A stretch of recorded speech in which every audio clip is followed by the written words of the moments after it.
Democrats were behind many of the anti-immigrant movements in the 1900s, as early as back as the Reconstruction. Yes. Yeah. This is also true. Even in the not even the 1900s, in the early 1990s, up until the early 1990s, Republicans were I mean, Ronald Reagan did mass amnesty, guys. Republicans were way more open to migration into the United States of America. Anyway, we are going to talk about, first story of the day, we're diving into Department Secretary Kristi Noem saying more federal agents are heading to Minneapolis, which is, again, very strange, right? Because remember, the Department of Homeland Security is supposed to be tasked with dealing with migrants, right? Undocumented migrants, or at least that's on paper what they're supposed to be doing, okay? Having said that, however, it's very strange to me that they're utilizing the Department of Homeland Security in what seems to me is objectively not an immigration operation at all. It kind of feels like they're utilizing the Department of Homeland Security as an unaccountable army that can be sent to the domestic front at the behest of the administration. And that's precisely what it is. That's why we say it is the Gestapo. Okay? And I want to clear some stuff up for people that are maybe unfamiliar. I did tweet about this. I tweeted quite a bit this past weekend. But for those of you who don't know, the Department of Homeland Security was actually created in 2003. Okay? The Department of Homeland Security the Department of Homeland Security has not been around since like the inception of the nation state or whatever, right? We've had Border Patrol and we've had Customs, okay, as separate entities, and we've had the INS, okay? Now, in 2003, in the aftermath of 9/11 and the global war on terror, right, post-2001, we created a major surveillance apparatus and created a new federal agency specifically to utilize a new group of people trained to do like mass surveillance and mass apprehension under the guise of like at least one element that was federally controlled, immigration, right? Controlled by the White House, immigration. So that the Bush administration at the time could take on whatever they wanted to and engage in mass surveillance of like Muslim communities, send them to Guantanamo Bay, things like that, right? ICE has no reason to exist. Something like the Customs and Border Patrol makes sense, but there's no reason to have an internal migrant hunting army. Law enforcement can deal with crime. Customs and Border Patrol can deal with the border. Exactly. And that's what it was. That's how it used to be. That's how it used to be until 2003. Okay, so when people say, "Oh, dude, what do you mean? Can we not have any borders? You can't have a nation without borders." It's like that's not the function of the Department of Homeland Security. You've just believed this lie. As I said, I love when people act like ICE has always been around, like we didn't have any border control before Department of Homeland Security was created in 2003. We had the INS, Customs Service, and Border Patrol before it all merged into an insane surveillance behemoth that is now Trump's personal Gestapo. Idiots. Okay, because that's what it was. It wasn't like Open Presence, thank you for the 100 gifted subs. It wasn't, the Department of Homeland Security's function was not to actually, protect American borders or anything. That was the reasoning and the justification that they used to develop this like mass surveillance and unaccountable military force that they can use in the domestic home front. That is the real reason why they did that. This is the Patriot Act. This is the aftermath of the Patriot Act, okay? So when people say like abolish ICE or abolish the Department of Homeland Security, this is what they're referencing. So I hope people understand. What is this? Well, since my post clearly inspired you, yeah, I love these bot accounts. Yes, I learned about this from you, Gator Gar, Yala Gator Gar. Yes, this person is saying that the INS has been conducting deportation operations inside our borders for almost 100 years. Okay. The stupidity of this, of course, is that the INS was tasked with dealing with a civil offense because that's what border crossing is. Okay. That's what it is. It's not this whole this is actually a felony, and perhaps the most violent felony of all time is a new phenomena. The notion that immigration is anything beyond a civil misdemeanor is one, not even in the rule books for the record, even though we have changed the rules a little bit to make it more a more severe crime. For example, if you're caught crossing the border illegally or overstaying your visa and you're deported, right, in a relatively peaceful process for the record. This isn't like, this isn't supposed like this new version of like door knocking operations or dragnets. Like that's not how it's supposed to go. But normally it's a process you can deal with paperwork, right? Because that's all this is. And it's been treated like that for a very long time.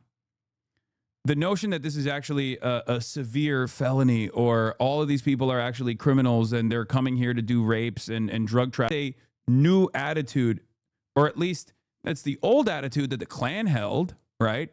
But it's a new attitude that has become, it's new in the sense that it's become normalized and mass adopted. Okay? That's the problem here. And that's the reason why I've also criticized the Democrats quite extensively for not doing enough to push back and counter message against this ridiculous lies. These ridiculous lies that undocumented migrants actually present an ever-present danger to the United States of America, or they're stealing the welfare, but they're also stealing the jobs. All of it is inconsistent and none of it is true, right? And yet, here we are. This morning, furious protesters bracing for hundreds more federal agents to descend on Minnesota as outrage grows nationwide over the deadly ice in Minneapolis. Thousands taking to the streets in New York, Philadelphia, and Los Angeles. Protesters were demanding an independent investigation after disturbing cell phone videos showing ICE agent Jonathan Ross fatally 37-year-old mother Renee Good last week. Over the weekend, Homeland Security Secretary Kristi Noem doubling down on her position. Democrats were behind many of the anti-immigrant movements in the 1900s, as early as back as the Reconstruction. Yes. Yeah. This is also true. Even in the not even the 1900s, in the early 1990s, up until the early 1990s, Republicans were pro. I mean, Ronald Reagan did mass amnesty, guys. Republicans were way more open to migration into the United States of America. And it was actually the Democrats that did not want to do this, but only on the boundaries of protection of labor. Okay. And the argument there is the argument that I always tell you, which is that if there is a two-tier migration system into this country and you have undocumented migrants, okay, and you have documented migrants and you have the domestic labor force that already exists, this two-tier structure actually does depress wages. It's true. But the solution to that is not to engage in, it was Strong Thurmond. I can't tell if you, Strong Thurmond that flipped the script of political axioms. Strong Thurmond is crazy, brother. That's a white supremacist, okay? Another white supremacist who also had a secret black child, straight up KKK Klansman. God, American politics is a tapestry of some of the craziest, inconsistent freaks. Anyway, many such cases, classic white men behavior. That's why it's like silly whenever someone goes, well, how can this person be, they like have a Filipino girlfriend or something. And it's like, well, because it's very common. All right. That it was justified, accusing the deceased woman of domestic and claiming she tried to run over the agent with her vehicle, but the video shows her turning away. Minnesota officials say DHS has blocked them from accessing any evidence for a state-level investigation. If we're going to trust the federal government, how can we trust the federal government to do an objective, unbiased investigation without prejudice when at the beginning of that investigation they have already announced exactly what they saw, what they think happened. ICE and Border Patrol agents stepping up operations in Minneapolis. Videos showing agents deploying pepper spray, smashing through the front door of this home and leading a man out in handcuffs. And George, the federal response to this deadly ICE has been met with a lot of criticism, especially among congressional Democrats who are now threatening to hold up DHS funding if there isn't a transparent investigation. George. Faith Abubi, thanks. Now to Minnesota, where there are new confrontations between protesters and immigration agents. This one happened at a gas station in St. Paul after ICE demanded proof of citizenship from a man pumping gas. Over the weekend, demonstrators took to the streets in multiple cities to protest an ICE agent and Minneapolis resident Renee Nicole Good. The government is sending more federal officers to the Twin Cities. Nicole Skanga has our story. Immigration raids escalated across the Twin Cities Sunday, including at a St. Paul gas station where federal agents dragged a man from his car, then tackled a bystander who was filming. We were there as federal agents deployed pepper balls and tear gas against protesters outside an ICE facility. Stay out of the road. Led by Border Patrol Commander Gregory Bavino. What do you say to Americans, including police chiefs, that say if there is no de-escalation in sight, it's not a matter of if, but... I hate this fucking guy so much. I mean, pure, transparent fucking bovine fascist, okay? And he LARP says it too. He loves that shit. So one of the things that I'm also noticing that I think is good, you know how we talked about Scott Wiener and the sea change that's taking place? A lot of liberals who also leaned into the Republican insanity over immigration are now turning around and saying like, fuck ICE, you know, melt ICE, all this stuff. They're getting more radical by the day, and that's a good thing. But that was another aspect of my back and forth commentary, which is something that I've seen liberals engage in, at least like liberals that are hyper online, who want to talk like they've been here from the start. And I have no problem with that.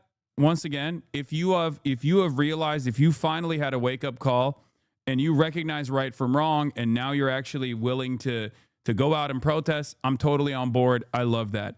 But don't try to punish people who have been there from the start. Don't try to fucking rewrite history.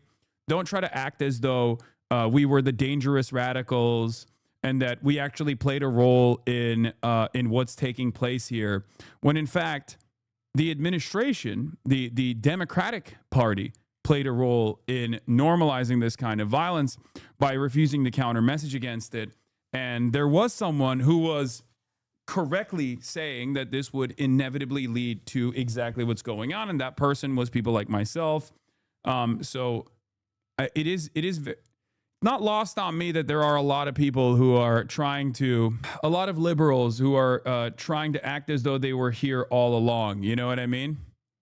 Will Stansel is personally tracking ICE agents around Minneapolis in his Honda Fit. That boy is just built different. I'm just saying, I'm perfectly fine with that. I'm perfectly happy with that. This is not about like I was right and you were wrong or anything. It doesn't matter to me that much. What does matter to me, however, is that if you don't identify why you were wrong initially, you know, quietly, if you don't identify what led you to believe that the Democrats were operating with the best possible agenda in the election cycle that actually did not offer any counter message to this like unlimited racist bullshit towards migrants, and how that normalized in the eyes of a lot of Americans this kind of violence that was inevitably going to take place, you will fall for it again. Same goes for, you know, supporting the current war, but not the previous ones, supporting all the previous civil rights movements, but not the current one. Okay? You can't do that. So I don't want people to, I don't know. I just don't, like, I see stuff like this. I don't know who this guy is. I've only seen some of his stuff before, like shitting on me over Israel and whatnot. And I've been finding myself liking people like this and their takes a lot more, right? Because there is this like real unification taking place, at least against the Republicans, right? And I said, am I crazy or are you normal now? He said, Hasan, you're normal as being a tanky boot slurp. I have been a liberal this entire time. And I said, okay, I'll give it a few more months before you hate the right as much as I do. Check back soon. And this guy was retweeted by Destiny when he responded to you. Yeah, I don't really care about all that stuff, obviously, because I don't think these guys have ever had like a real constituency in the real world. But what I find really strange is, you know, stuff like this. It's incredible how for the last several years, those of us who have tried to build a community of liberal democratic online commentary had to constantly face off commies trying to either subvert what we do or drive us off the internet more so than any far-right assholes. I said, I don't know any of you at all, but if you spend most of your time left bashing and signaling to the right how moderate you are, it's not strange to assume you like reactionaries. So it's either time to unite or still complain about the left when the left hasn't changed gears. What the fuck did he call you? I'm too old for that one. He just said I'm a tanky. It's like, it doesn't matter. It's irrelevant. He's saying that I just like authoritarian leftist movements or something. I don't know. Whatever his fucking worldview is. Now, once again, this is not about like, oh, you need to be held accountable. You need to be held accountable. I am much more open-minded than many of my counterparts are on the left in terms of welcoming people with open arms when they actually recognize the errors of their past ways, right?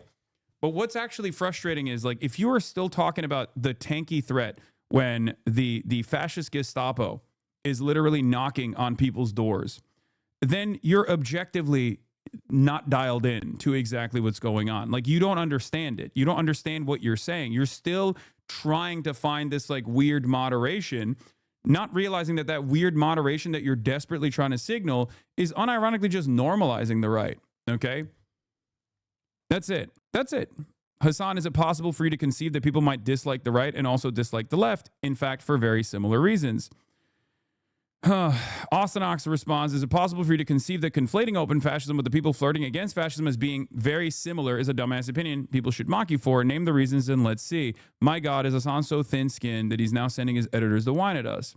Yeah, I sent my editor. That's what I did. I was like, Austin, please defend me. So what's frustrating about this kind of stuff is if you don't realize like how we got here, like if you don't have the solid fundamentals in your analysis on how we arrived at the current ever-present danger that we're facing as far as America turning into a complete fascist dictatorship, okay? Because it is at our doorstep. We're already in the waters of fascism, but it hasn't turned into like a full authoritarian, I guess, fascist movement. Like the courts are still there to a certain degree. You know, there is still like a little bit of ticker tape holding this entire thing together, right? But my assessment right now, he made fun of the genocide in Gaza, by the way, as of 5 hours ago. Yeah, my point always is like, you guys have to, at a certain point, you don't have to like say it out loud, right? But you have to go back and really reconsider what your first principles are and how you arrived at like the wrong conclusions initially until it was slamming you in the fucking face. Yeah, these liberals just see the tide turning, so they're trying to infiltrate these already established movements so they can control it. I know, and it's ironic because they think we are doing that. Like, the attitude that I'm seeing from people like this is very strange. Like, they make it seem as though, like, the left is actually trying to take advantage of this tide shift, as though we haven't been at the forefront of this tide shift, especially even against the Democrats at certain points. And that's what's so frustrating about this is like, this is not productive in general. This is an opportunity for you guys to go, hey, you know what? Let's let bygones be bygones. Like, I'm the one who's being nice. I'm not the one who's being vindictive here when I should be vindictive. I should openly treat you as a fucking enemy, right? Ultra leftists are just annoying while the far right is killing people and destroying democratic institutions. Exactly. This has always been my principle. And that's precisely the reason why I have maintained the position that I don't left bash in general.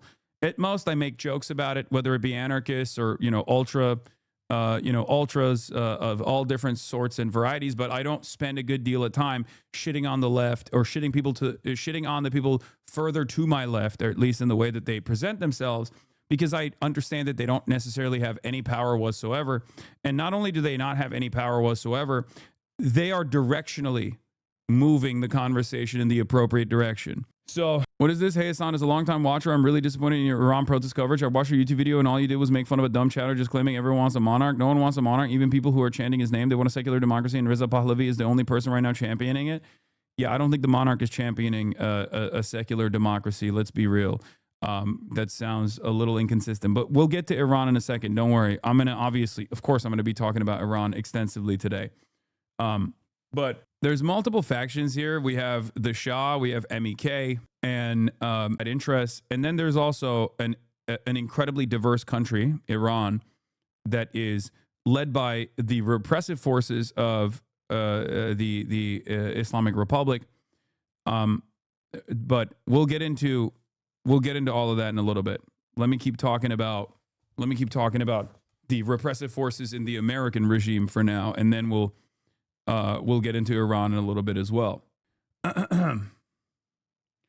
When I say I only mean not only the person, I mean one of the few who actually cares about the country and does not want to hijack it. Chatters, chill. Yeah, okay. We'll get into it. I don't think that it's again, we're gonna get into it in a little bit. Okay. Liberals stop the Holocaust, you absolute moral leper. No, actually, people who stopped the Holocaust are not as bad as the people who perpetrated it. That was the Soviet Union. What are you talking about? Anyway, it's just like, I don't understand it. I don't understand that these guys cannot, like, liberals have no capacity to fucking read the room whatsoever. And what they fail to comprehend is liberalism failed in the 20s, okay? And I don't mean 2020s. I mean 1920s. And that failure of liberalism brought about a at the time considered a revolutionary movement that was actually counter-revolutionary, fascist movements in Europe, right? In many other parts of the European continent. The death of liberalism came with organized fascist movements, okay? And the death of liberalism elsewhere was rung in by, or at least like Tsarist monarchy was brought in by socialism and communism, okay? Yes, I mean the 1920s, to use Harry Emden's terminology, okay? The problem is liberalism is dying once again. And I think a lot of liberals, instead of recognizing that and then figuring out which side of this equation that they're on, they're still holding on to this notion that, like, no, actually liberalism is not dying, okay?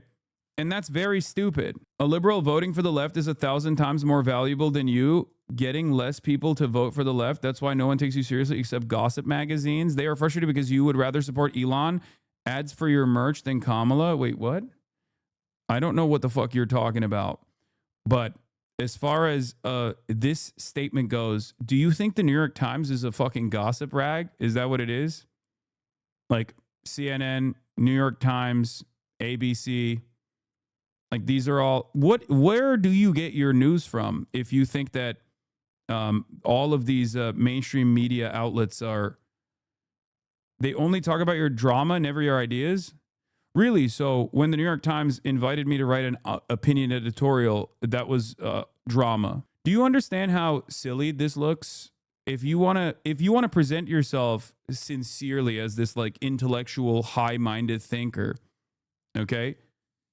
When you actually dilute the conversation and tackle it simply from the angle of drama, and then you make it seem like all of these other mainstream media outlets that you believe are credible media outlets are simply covering drama and slop, don't you feel like you're kind of destroying your own argument or like the way you're trying to present yourself? Yeah, but you only serve for drama. You have had zero political impact. Okay, well, I don't think anyone in the at least in the Democratic Party agrees with you. Like the adults don't agree with you is what I mean. But that's besides the point. Yeah, when you follow after Zoran, yeah. No, that's my favorite attitude that people have, which is like, you have zero political impact. I love Zoran and I hate you. Why is the DNC bringing you to cover it? It's really fucked up. You're just a drama slop tuber. Got it. Chronically online brain broken person. He exposed himself as a drama obsessed slop eater. Yeah. What are people pivoting to instead of liberalism, Bubba? Right now, I don't think the liberals are really pivoting, at least openly. They're not recognizing that there are alternatives out there. And that's one of the saddest parts about this, is because like there is no further left position that is commonly held and popular. So a lot of people don't realize that there is an entirely separate world out there, socialism and even social democracy, really, if you want to fucking entertain that, you know? These people don't exist in the real world, by the way. True. That is true. They just exist mostly on the internet. Can we talk about why everyone is so far left and right? Why is it so hard to find or hold common ground? I mean, I'll give you one example of this, right? Here. Now, this has been something that I have talked about quite extensively about hating the Republicans. Whenever I talk about how like liberals actually love the Republicans, they want to hug and kiss the Republicans, or they want to be Republicans, and that's what's really frustrating. But here, if you want to understand like where I'm coming from, here, this is a podcast called The Necessary Conversation. These two podcasters talk to their mom and dad that are Trump supporters. Okay, let's take a look. No, it's because you're in a cult. What if Donald Trump says, I want you to carpet bomb Oklahoma City, everyone? You think the Air Force should carry that out? Yes. There might be a reason. We don't know. This is insane. You cannot be this stupid. Jesus Christ. Oh, my. This podcast was going well until that. You just said it's cool if he levels Oklahoma. You're like, yeah, it. There must be a reason. Like, you literally can't be that dumb. You know what the problem is? Mom and I don't believe he'll ever blow up Oklahoma because we're on his side and so's the whole state. No, it's because you're in a cult. You guys are worried and afraid because you live in a state where it might happen. I think people that like my first inclination that this because of how fucking freakish this commentary is that it's rage bait and it's fake, right? And as far as I understand, I mean, I'm going to interview these guys at a later date, okay, to try to get a better assessment on if it's scripted or if it's like exaggerated or not. But I will just say that at least talking to people that I know that do have MAGA parents, conversations such as this one do take place at the dinner table or, you know, during Thanksgiving, like not dissimilar to the one that you are going to hear. Now, first he says, oh, he's not going to bomb Oklahoma, but you guys are afraid because he might bomb California. So he shifts gears. Listen. Okay, let's theoretically say that does happen.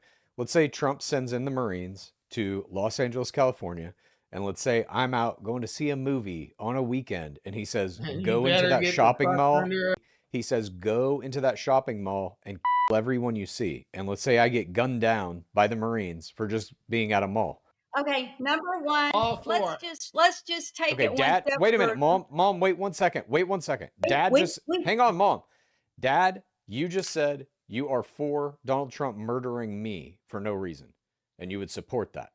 If he walks into a mall to people with military, There has to be a reason. there's a reason.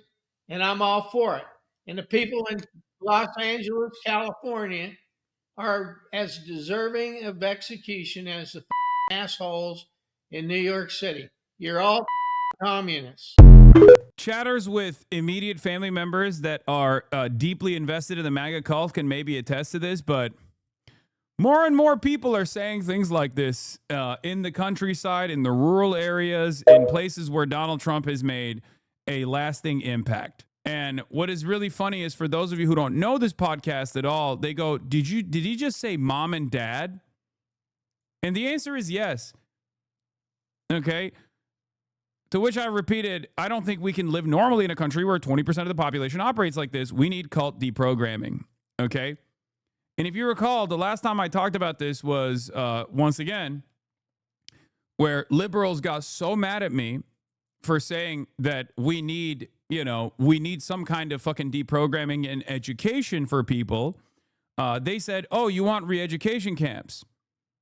Now I'm seeing more and more people who previously were liberal or liberal adjacent also coming to that reality, coming to that recognition. I'm seeing it more and more often. More and more often, I'm seeing people go, oh, I kind of understand why there is a necessity for some kind of education procedure, because this cult, if left to its own devices, is not exactly tenable with having a nation state. Like, you can't really have a country if 20% of the population straight up thinks like, yeah, no, all the fucking commies deserve it, including my own children. And this is not like, this is something that, this is why college isn't free law. I mean, it's part of it. Yeah, it's part of it for sure. I think a less educated population, I don't even think re-education camps would work for those kinds of people. What do you do with that kind of hog? You just really hammer it over and over again that, you know, this kind of sentiment is completely inconsistent with the shared values that we're supposed to maintain as a nation state. That's all you got to do and hope for the best. You can't save everybody, but that shouldn't stop you from trying to save as many people as possible. But this is once again something that I talk about all the time.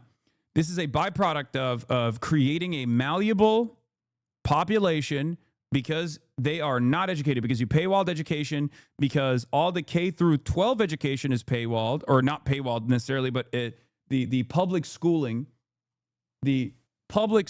system is completely in a dire state of disrepair. Okay. There is a massive class disparity in educational attainment and educational outcomes in general. And that creates an environment of you know, servants of empire, not very, you know, an environment where there's a lot of people who are just not very intelligent. And people who are stupid are malleable. They're easy to manipulate.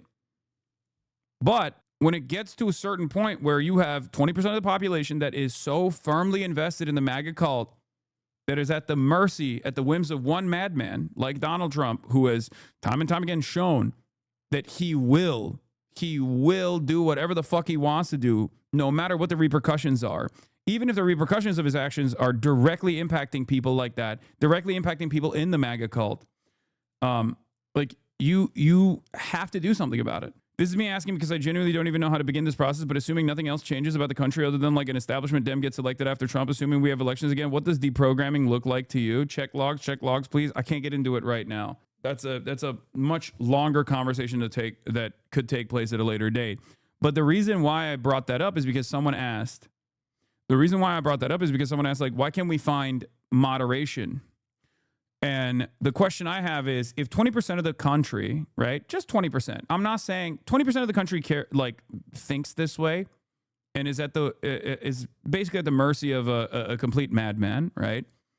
With cult-like zealotry that they demonstrate over and over again. And then the other 20% on top of that is basically like agnostic to it, where they're like, I don't really care as long as my taxes are, you know, as long as I feel like the country is moving in a positive direction under the watchful eye of this Republican movement, and I don't really care that much about immigrants or whatever. How do you find moderation? How do you find the golden mean with those guys? Okay?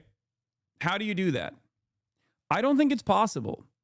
And I think a lot of liberals end up coming to the conversation with this honest naivete, with this honest assessment where they think, no, like there has to be some kind of back and forth here where we can just find a reasonable middle ground.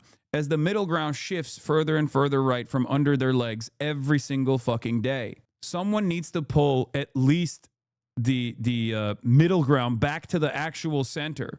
And that's never going to happen unless you have more overt, openly leftist people in positions of prominence actively speaking about this shit. Okay? That's it.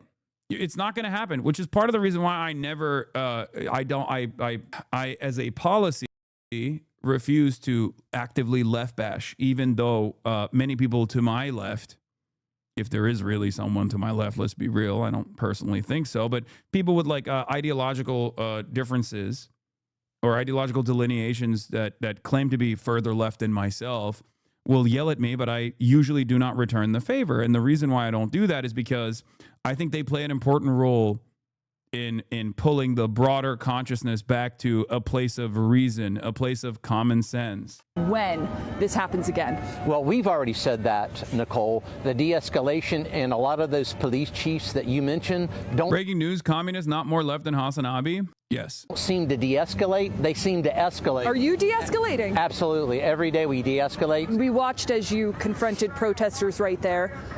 It didn't look like de-escalation, but are you trying to send a message? The agitators and the rioters here in Minneapolis need to understand that our operations will continue unabated despite the violence they perpetrate against law enforcement. Trump administration officials have claimed the violence of the snow and the icy roads against our big, beautiful hog army.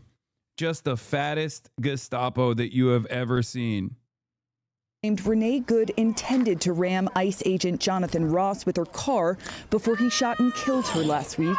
That's fine, dude. I'm not mad at you. Video taken by the agent on his phone during the incident shows the moment he fired at Good's car, capturing this expletive seconds later. Appearing on CNN, Homeland Security Secretary Kristi Noem insisted the deadly use of force was appropriate. He had to take quick action based on his training to defend himself and his colleagues around him. Once he's out of That's harm's very way. clear and factual from the videos that you can see. Minnesota Senator Tina Smith questioned that claim. I mean, the guy is holding a camera, he's holding his phone with one hand taking video, while with the other hand, he is shooting this woman in the face. In a statement released last night, Renee Good's family described her as, quote, relentlessly hopeful and optimistic with a seemingly infinite capacity for love. They went on to write, we already miss her more than words can ever express. She was our best friend. Adriana. Beautiful statement, Nicole. Did you see this? It's great. Strength in numbers. A Somali mob rushed ICE agents in St. Cloud, in St. Cloud, Minnesota. These guys are way outnumbered. They need National Guard support. The terrorists cannot win.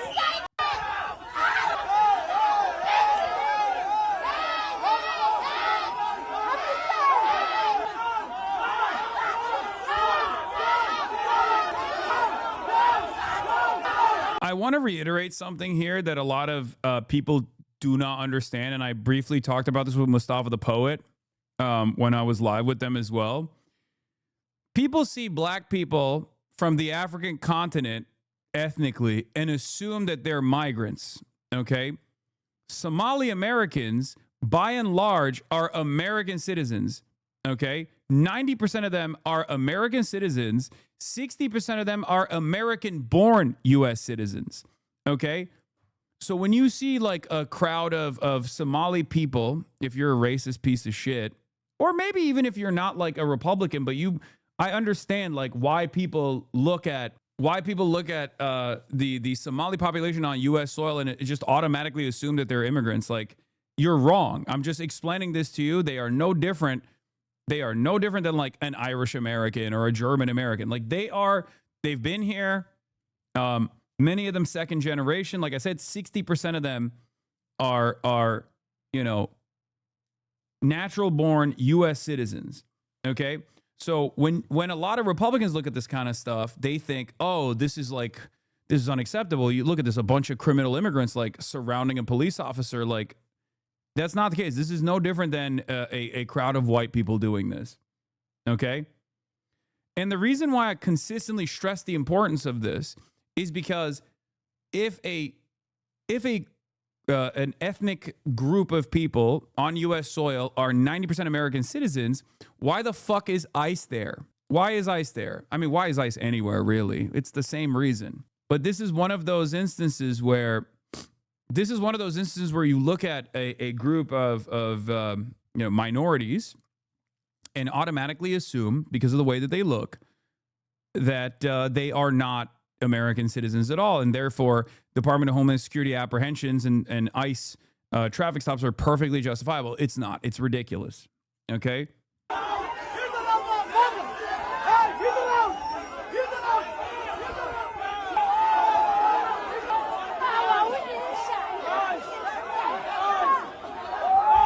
So, your crooked con monologue in counter messaging is gaining traction Republicans, again? they act as though there is an election every single day. They are constantly on message. They're constantly creating an alternative reality with lies, saying that undocumented migrants are actually responsible for a metric ton of the crimes that are taking place in American cities, when that is an abject lie, okay? And when I talk to congresspersons, whether it be at the DNC or even before, even after, and I tell them, why the fuck aren't you guys counter-messaging against this? We are a nation of immigrants. America is the most diverse nation on the fucking planet. It is literally the reason why we are such a domineering force beyond all these other, beyond all the other, violent reasons. But like that is one of the most redeemable aspects of America that I personally love, that the Democrats completely dropped because they were scared. They saw that one poll from the Pew Center of Research that said 6% of Americans want mass deportations. That exact same poll also showed that if given two options, mass deportation and mass amnesty, that the majority always chose mass amnesty. So why is that never communicated? Because Americans, sure, the median voter, trying to understand where the median voter is coming from is impossible, okay? You will kill yourself if you try to understand what these people are thinking. You just lost me, Hasan. I was with you halfway through that, but you lost me. But I'm with you. But what I'm trying to say is this, okay? There are Trump supporters out there, okay, that have been deluded into thinking that Donald Trump represented a change, and obviously we saw that buyer's remorse this past Tuesday, right? Especially in Hispanic communities where they were like, oh, I can't believe that he is actually doing mass deportation. And it's you know, we're in DC, this is a fairly liberal crowd, and we laugh at those people, but like I talk to those people every day, and there were people that genuinely thought, they genuinely believed that Donald Trump was actually excising the violent criminals. And the only reason why people are led to believe this lie, aside from the faucet of misinformation that comes from independent outlets on the right and also Fox News as well, is because there is no robust response from the Democratic Party that says that's a fucking lie. That's a lie. Undocumented migrants in this country are responsible for a lower rate of per capita crime than natural-born U.S. citizens are. If you pair that up with documented migrants, it's negligible. Hasan, if Renee Good had been non-white, the response on the left would have been even stronger. What? That clearly makes them racist, or at least biased to one race. If you disagree, you have to provide an argument. What? Are you all right, dude? Why do you do this every day? Confused woke of the day? No, this is a derailer. He just like comes in here and does this shit. Here, take an hour off. There have been tens of thousands of people like protesting in the streets in the aftermath of Renee Good's execution. So he's just trying to derail and say that like the left is actually anti-white racist. But in order to make this reactionary counter argument, you have to obviously deny the reality in front of your eyes and make it seem as though there hasn't been this like robust response and mass mobilization that has taken place in the aftermath of Renee Good's assassination. It is marginal, and they're hyper-focusing on it specifically because this is a vulnerable population that is easy to target and it's easy to ridicule, and there is not enough of a robust defense mechanism out there. And that's the reason why people end up believing this bullshit, and then they get shocked when it's actually implemented. Republicans... Yep. I'm going to repost it again.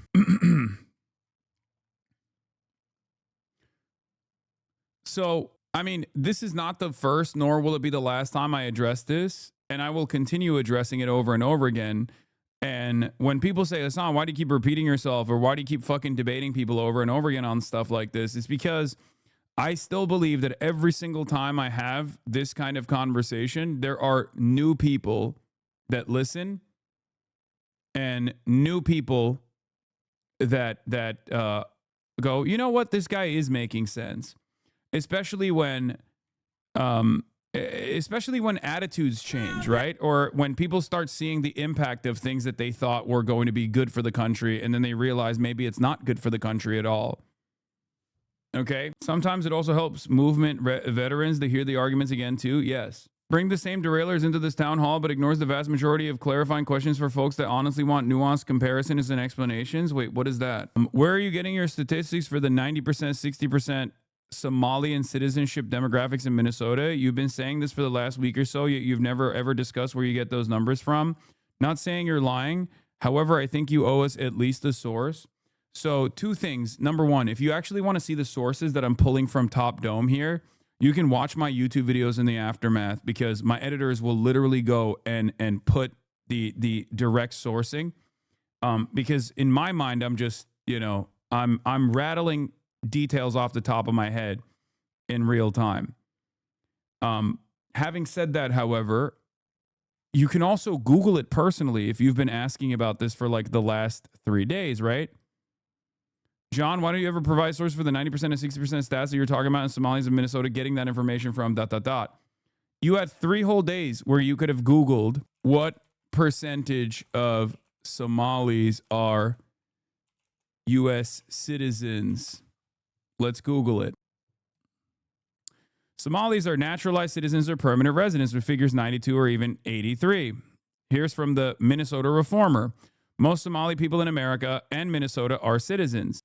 The percentage of Minnesotans with Somali ancestry who are not citizens dropped from 76% in 2001 to 9% in 2023, and as estimated by American Community Survey. Was it that difficult for you to take 3 whole days asking this question? Not even 3. You asked about this before. You asked about this on 1/7. Where are you getting the demographic stats for American Somalian population in Minneapolis? That would not be census data, 90%, 60%. Where does this even come from? So the question I have for you is, it has been 5 days since you last asked that question. In 5 days, you could not have actually Googled it one time. That's actually helpful. I didn't know that. Okay, but what should be helpful for you is not necessarily just like the sourcing behind this information, but also you should, in the future, if you have an issue with the information that I'm presenting, okay, you can just Google it on your own. And if I'm wrong about something, if I'm wrong on the numbers, you can come in and say, hey, I actually Googled the information that you were presenting, and I feel like there's something that's a little bit inconsistent there. Could you perhaps please address this? And then link it. Okay? Instead of just coming in here for 5 days in a row being like, where are you getting this information from? I think you could have just fucking Googled it, right?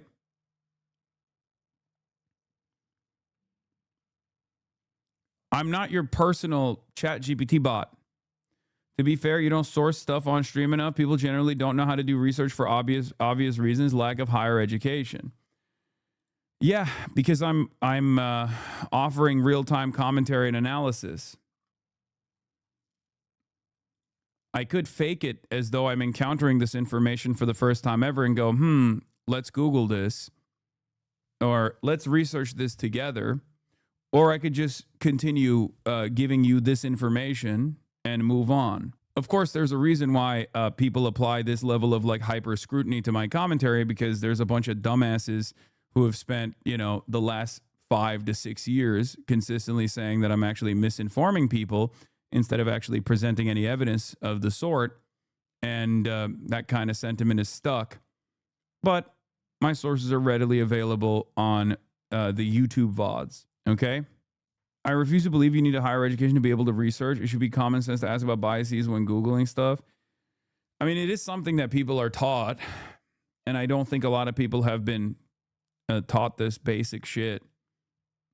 Down with deportation! Down with deportation! This is outside of connections to the... Wait, what do you mean? I've always wondered if you have sources in front of you or is it off the dome? No, it's off the dome. It's off the dome. I read quite a bit, and everything that I'm presenting to you is off the dome. Sometimes I can actually get like a percentage or a number wrong because of this reason. But because this is a, 8-hour process, yes, I'm like rattling off facts from the top of my mind when I'm presenting you with an argument. I know that for a lot of people, however, this is strange because unfortunately, for a lot of people that get their information from content creators online, the content creator is seemingly first encountering this perspective, or at least they have a biased framework that they're operating off of, and then they go and try to find facts that justify their worldview or justify their perspective in real time.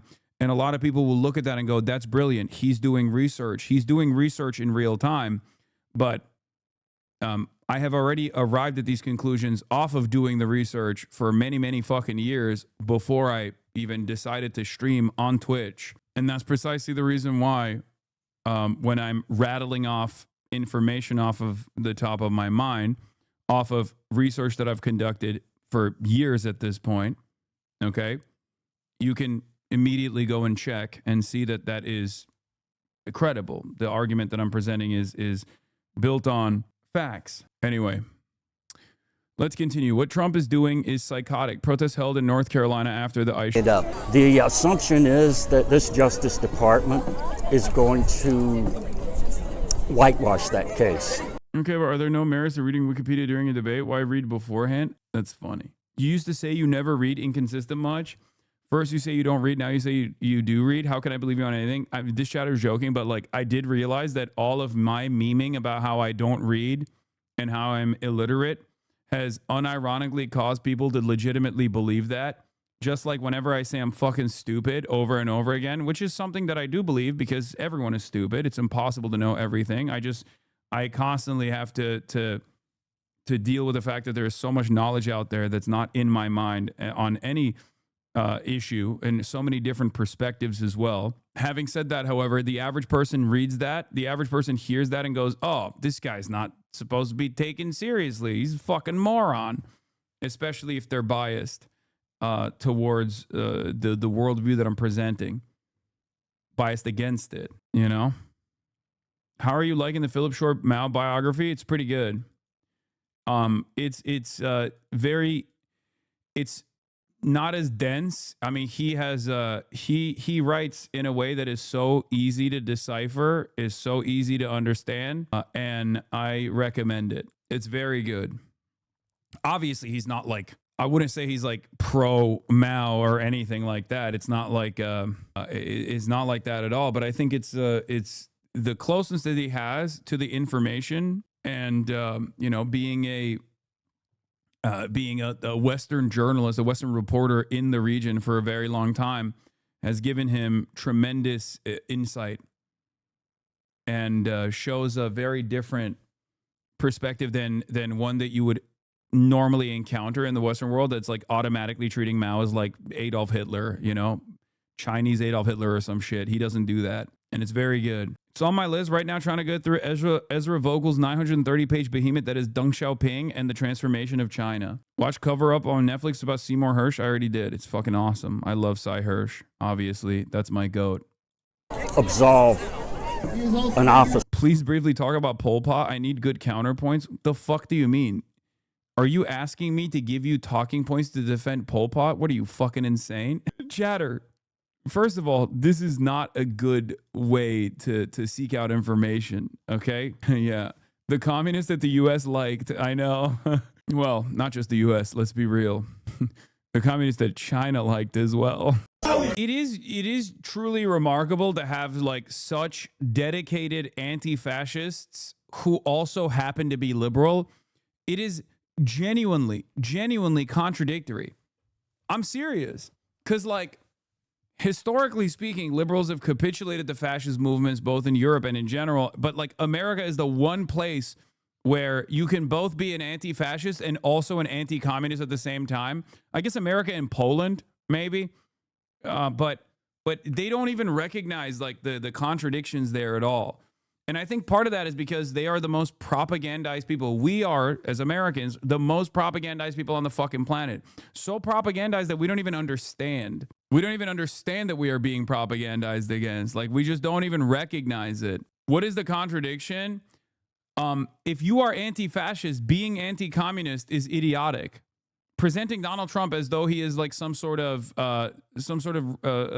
communist is the most insane thing you can say, because communists have historically, if you have any understanding of history whatsoever, communists are the first fucking group that fascists will seek to eliminate. Organized communists, organized socialists, trade unionists, and the like are the first group that will always be eradicated by organized fascist movements. And that is because communists are always anarchists, socialists, anti-capitalists alike have always been the vanguard against fascism. They are the most militant against fascist movements. So when liberals actually present this utterly ahistoric assessment because of their understanding of Stalin or their understanding of communism, which is, again, chock full of propaganda and totally inconsistent, because they just go, well, these are all authoritarian. We're just against authoritarianism of every sort or whatever, except if it's authoritarianism that, we have we have installed, an authoritarian dictatorship that we have installed, in which case we just won't really think about it. These are boomers, so I suspect they're using the symbol to mean Russia, not communism. You see a lot of hammer and sickle Trump stuff among lib boomers. They just see it as Russia. No, I know. Iran proves you wrong. What do you mean, bro? You're so delusional. Iran proves you wrong. What? Do you think the Islamic Republic is a communist movement? Iran is the most anti-capitalist regime? Yeah, no, you're right, man. Yeah, they were. You know what it was actually when the Ayatollah was ripping every like revolutionary, socialist, communist in the country, throwing them en masse in jail, in prison. As a matter of fact, using them as like the number one ops, far more consistently, far more like a far larger threat to the established order in Iran. He was actually doing that as leftist infighting. when Iran was purging the left mobilization that played a formative role in the Iranian revolution, okay, what they were actually doing was leftist infighting, where they were like, we're trying to do Islamo-communism. We're trying to do Islamo-communism the right way. And all these other Soviet-aligned movements in the country are actually doing it the wrong way. And that's why they were throwing them in fucking prison and purging them. Guy who doesn't understand anything. And unfortunately, this is like the overwhelming majority of people. Whenever we talk about fucking Iran, bro, he doesn't realize you're making fun of him. Yes, because he thinks being anti-imperialist or being anti-West as a understandable position for sovereignty in a country that is designed as an adversary towards the West is automatically that you're a leftist. Like you are a leftist across the board. You're ideologically a leftist. No, man, that's just for survival, okay? And as I've reiterated over and over again, especially in terms of Iran or even with Hamas, from my perspective, when a country is being utterly dominated by Western forces, okay, and is in the death throes, actively trying to keep everything together in a very diverse country that is a powder keg, okay, it does not matter what their ideological predisposition is. Like that's the reason why leftists used to say critical support to insert whatever country you're talking about. Trying to learn the correct positions on the USSR and China makes me feel like a conspiracy theorist. Okay, that's fine. How do you rationalize nuclear proliferation and the idea that inevitably as an irrational actor will have nukes? Can you use global destruction? I agree that all nation states should be able to acquire nukes.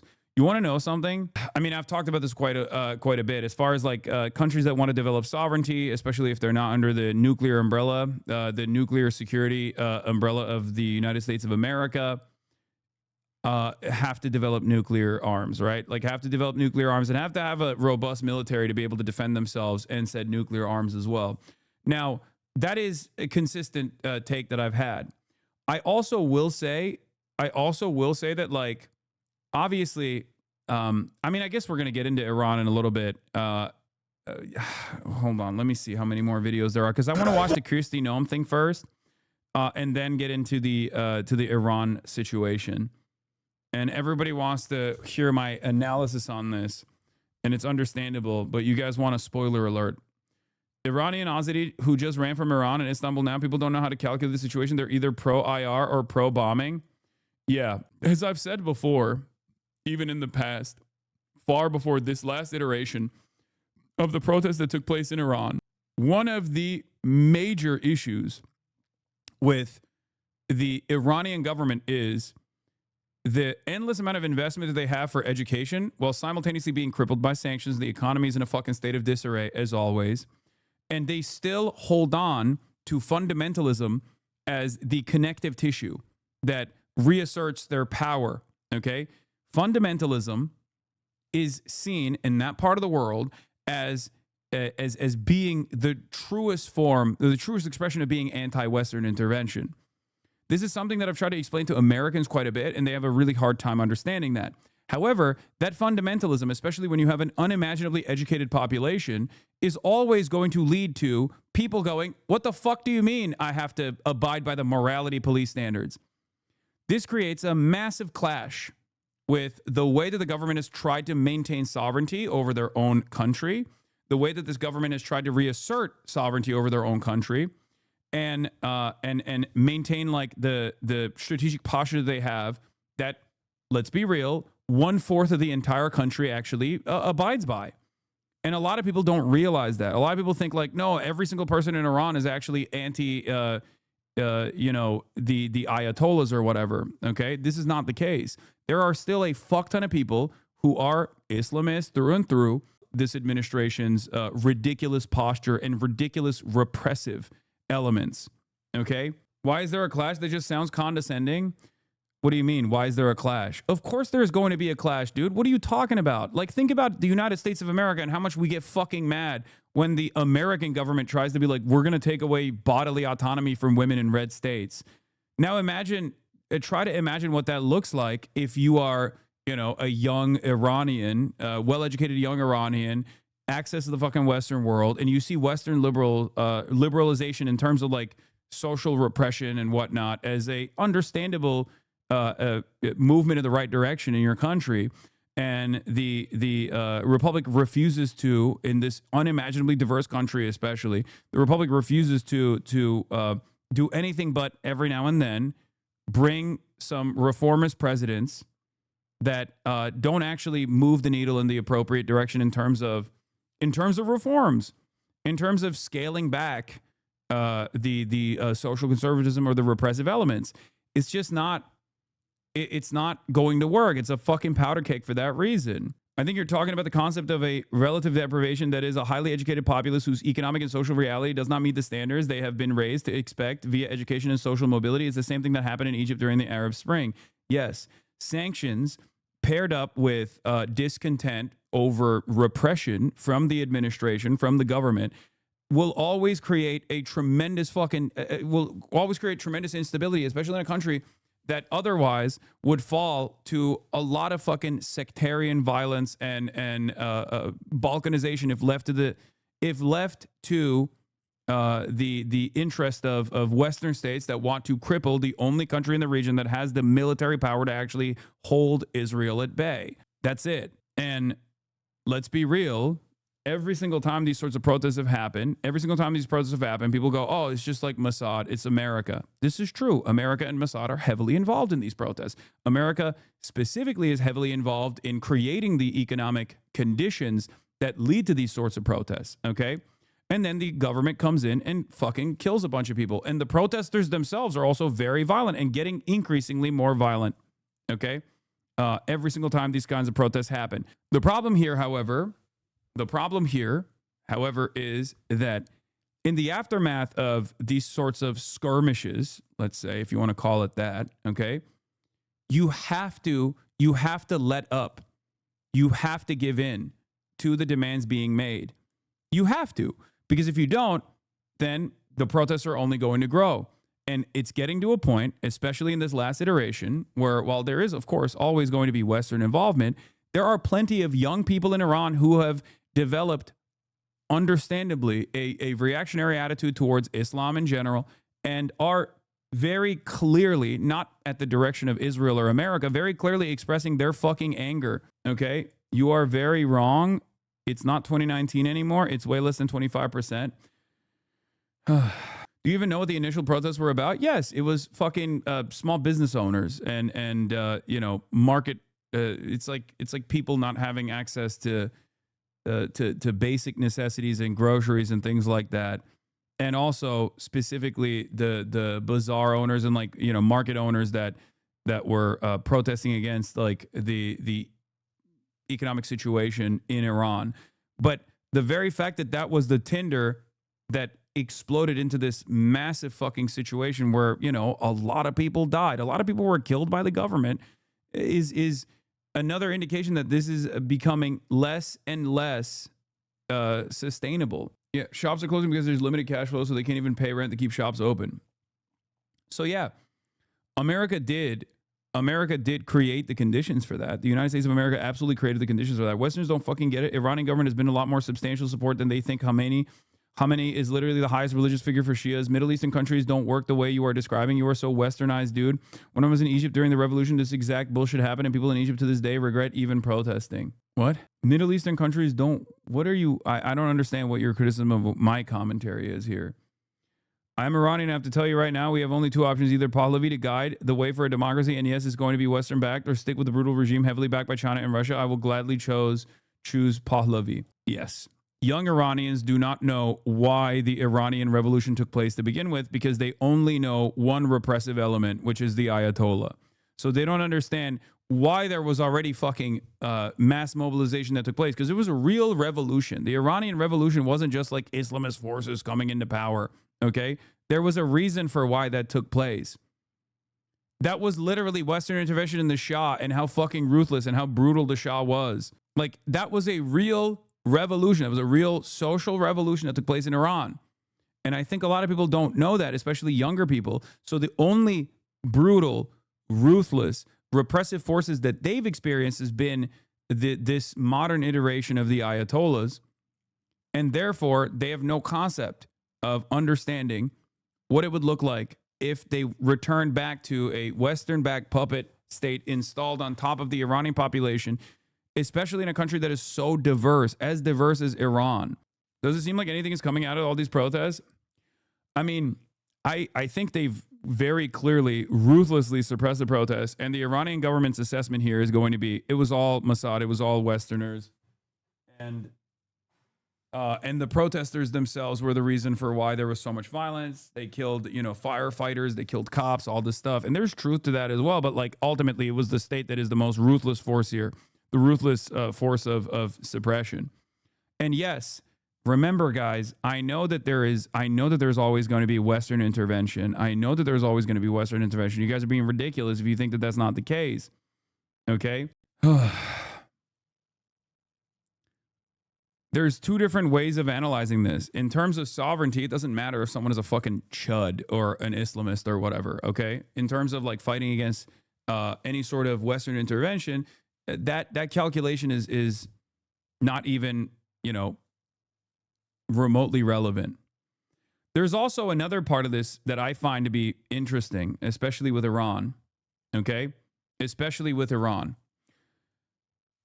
And that is how much people like Mike Pompeo, Jerusalem Post, and many others have talked about their open involvement in the protests this time around, greatly overemphasizing how they're actually pushing the needle. Not realizing, I think, that this is actually perfect propaganda for the Ayatollah to just turn around and say, see, these are outside forces.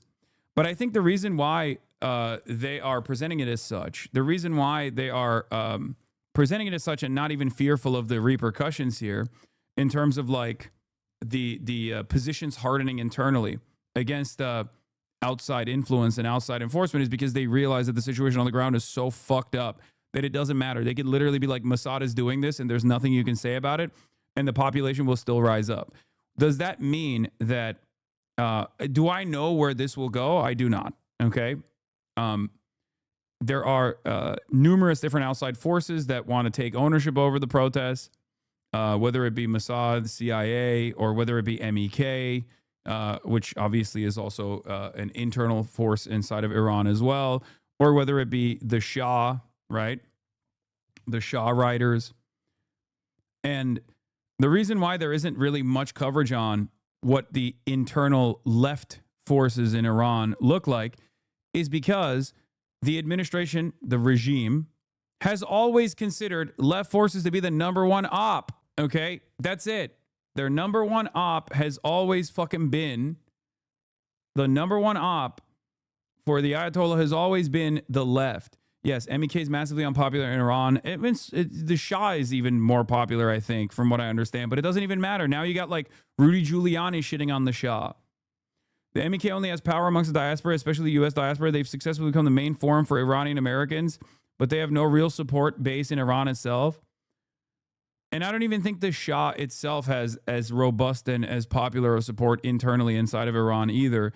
It's just that people have run out of options and they think that it's the only thing that they can hold on to. Is the left even left in Iran? Do you think Iran will go through the same thing as Syria went through? No, probably not. It's crazy though that the goal, I think, broadly the goal from the West is to balkanize Iran, which would be devastating. Fucking bomb. And I don't even think, if you were to poll every single fucking Iranian person that's in the streets right now, if you were to ask them, sincerely, do you want to balkanize Iran? They would say no. Iranians are very proud people. Okay? They're very proud people. They've literally have revolted against Western intervention over and over again. So, like, I don't think that they would be on board with like the complete destruction of this, 1,000-year empire with like 1,000 years of history in general. I don't think they would be on board with that at all. So it's a complicated situation for that reason. But the discontent is very real. It's not just Western-backed intervention.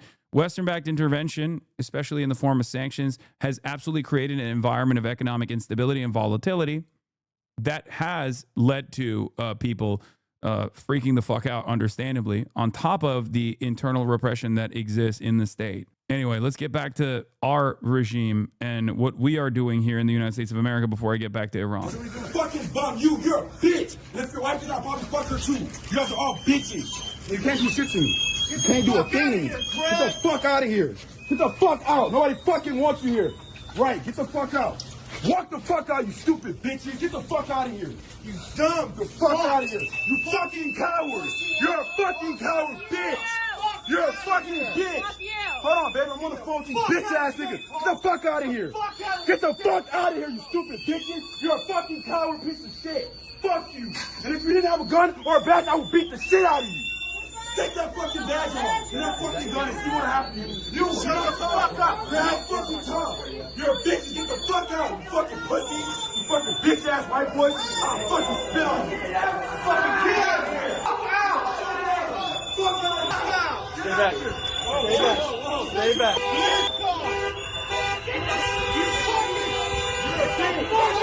Nobody wants you here. Nobody wants you here. Nobody wants you here.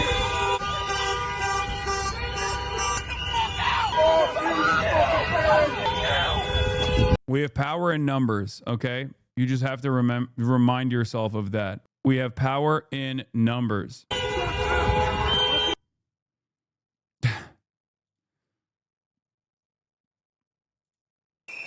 Border Patrol confronted by a crowd after questioning man at a Minneapolis gas station. How do I know you're a U.S. citizen? If you go two ways, I can take you.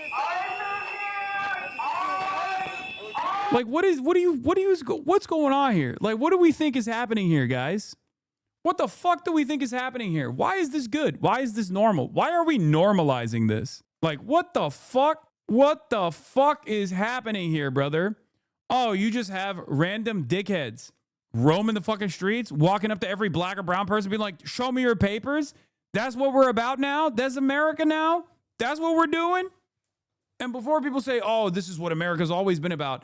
Yeah, not to this fucking degree and never to this. Like, there have been periods throughout history where it was there was an environment of repression, an environment of like racialized hatred, animosity. Oftentimes it was actually delegated to like the Klan or non-government entities in general, okay? But in modern day, in this day and age, in 2026, this kind of attitude is identical to the fucking Nazi regime. And the very fact that there's still 20% of the population that doesn't realize what the fuck's going on is crazy, okay? I mean, this is a 1-to-1. And it's ironic because this is what I said was going to fucking happen over and over again. I kept repeating over and over again. Why is no one talking about this? Was the number one thing. If you were in here during the election cycle, one of the things that I kept repeating over and over again was, guys, they're going to do mass deportations. They're going to do Gestapo. They're going to do mass deportations. Imagine what that looks like. What do you think that will look like? That would mean, militarized units in fucking every neighborhood demanding to see papers and then shipping them off to concentration camps. Okay? Why are the Democrats not bringing this up? Why are they not routinely saying this is completely unsustainable and it's going to get worse? Did people in Germany treat the Nazis like this? I mean, first, yes. And then you know what happened? Okay? Not only a failed revolution, but also what ended up happening is, and this might come as a surprise to at least, liberals who don't have any understanding of the history of Nazi Germany, they started arresting the people that were fighting back. And the people that were fighting back, at least in an organized manner, were the communists, were the socialists, were the trade unionists. Those are the people who were fucking fighting back, actively taking up arms, as a matter of fact. taking up arms against the brown shirts, right? Why are you not talking about Iran? Brother, I was just talking about Iran. I'm going to continue talking about it right now in a little bit, okay?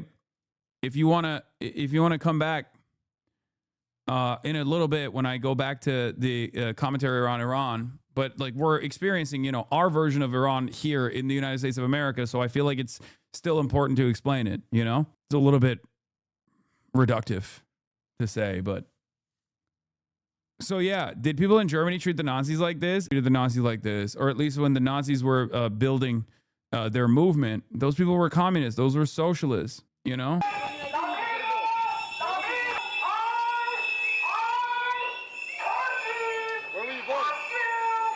You act like police are normal and ICE are the only bad guys. Why are you acting like the police is any different? At least as a function, there is utility behind the police force. The problem with policing in this day and age, or at least throughout history, is that it has always protected the interests of capital. But in theory, there is a necessity for at least some kind of democratically organized unit of people that are actually maintaining law and order, at least the presence of law and order, or solving crimes, for example. Okay? The problem with policing in the United States of America, at least historically and certainly in contemporary society, is that they do not abide by those principles at all. They don't do their fucking jobs. They're not accountable. They don't do their fucking jobs. I demand that they do their fucking jobs. At least in this circumstance, one of their jobs would be to protect those fucking citizens from the Gestapo. Okay? In any case, both of those things can still be right. Okay? But it's an idiotic argument to make in this moment. Like, please, oh my God. That's hilarious, Hasan. ACAB. I know, guys. I know. It is their job to side with the state. Wake the fuck up, man. Brother, listen to me. Listen to me, please. I urge you, okay? Step by step. Baby steps. Okay? Baby steps. Please. One of the questions always is like, well, if the person, Renee Good is a white woman, and there wouldn't be this much outrage if this was a black person. As a matter of fact, the black person was killed by an off-duty ICE agent in the beginning of this year, right, in Los Angeles. And no one cares about that. No one bat an eye. It's like, okay, that's correct. But is it helpful in this moment?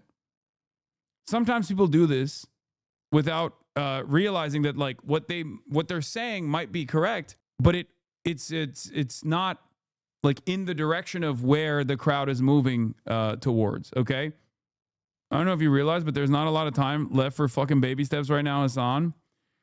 No, I haven't realized it. Thank you for educating me on the situation that I've been warning against for like the last 10 years of my political commentary career. Thank you. I wasn't aware, but I'm glad that ya boy, even Steven, you have dialed in and you know what is what's happening here. We're done. We're not, there's no reason to fucking currently have internal battles, internal self-struggle sessions here, okay? We're not doing that right now.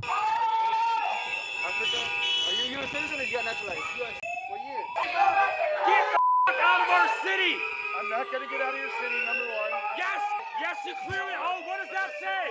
Border Patrol. Yeah, you're a Nazi. You work for the orange fascists in chief. Dude, Yeah. dude, by the way, yo, Godspeed to all the fucking liberals out there, dude. This is why I say the liberals are far more radical than the Democratic Party is. And in some instances, the liberals that take it out to the fucking streets, the boomer ass libs too, they are far more radical than the fucking annoying people on Twitter. Like, they're out there literally getting in the face of cops and being like, fuck you, suck my dick. You love the orange man. You know, things that people on the internet would like criticize and make jokes about, like, oh, orange man in chief, really? Oh, Mango Mussolini? Like, shit that we would cynically, from an edgy nihilist perspective, make jokes about. Well, those people are fucking out in the streets. I don't give a shit if their form is silly, okay? Why are you giving liberals credit for what leftists are doing? This is not just leftists that are doing this. Let's be real. There are plenty of liberals who are themselves engaging in leftist actions right now at this very moment. Okay? What leftist is saying you're working for the orange fascist Mango Mussolini? Yeah, they're saying there's a dang Cheeto in the White House, but this time they're saying it directly to a fucking Gestapo agent, okay? Out on the goddamn streets in an effort to protect the members of their community. So they can say whatever the fuck they want. Number one, I'm not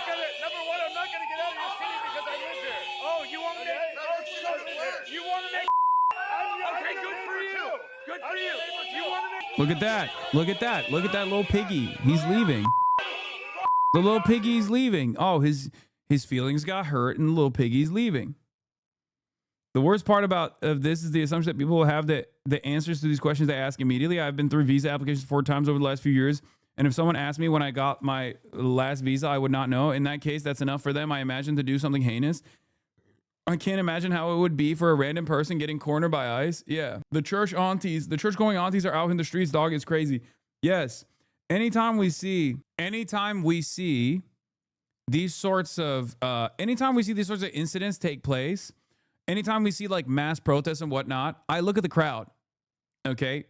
And the very same liberals that wore pussy hats in 2016 are the liberals that are out there, man.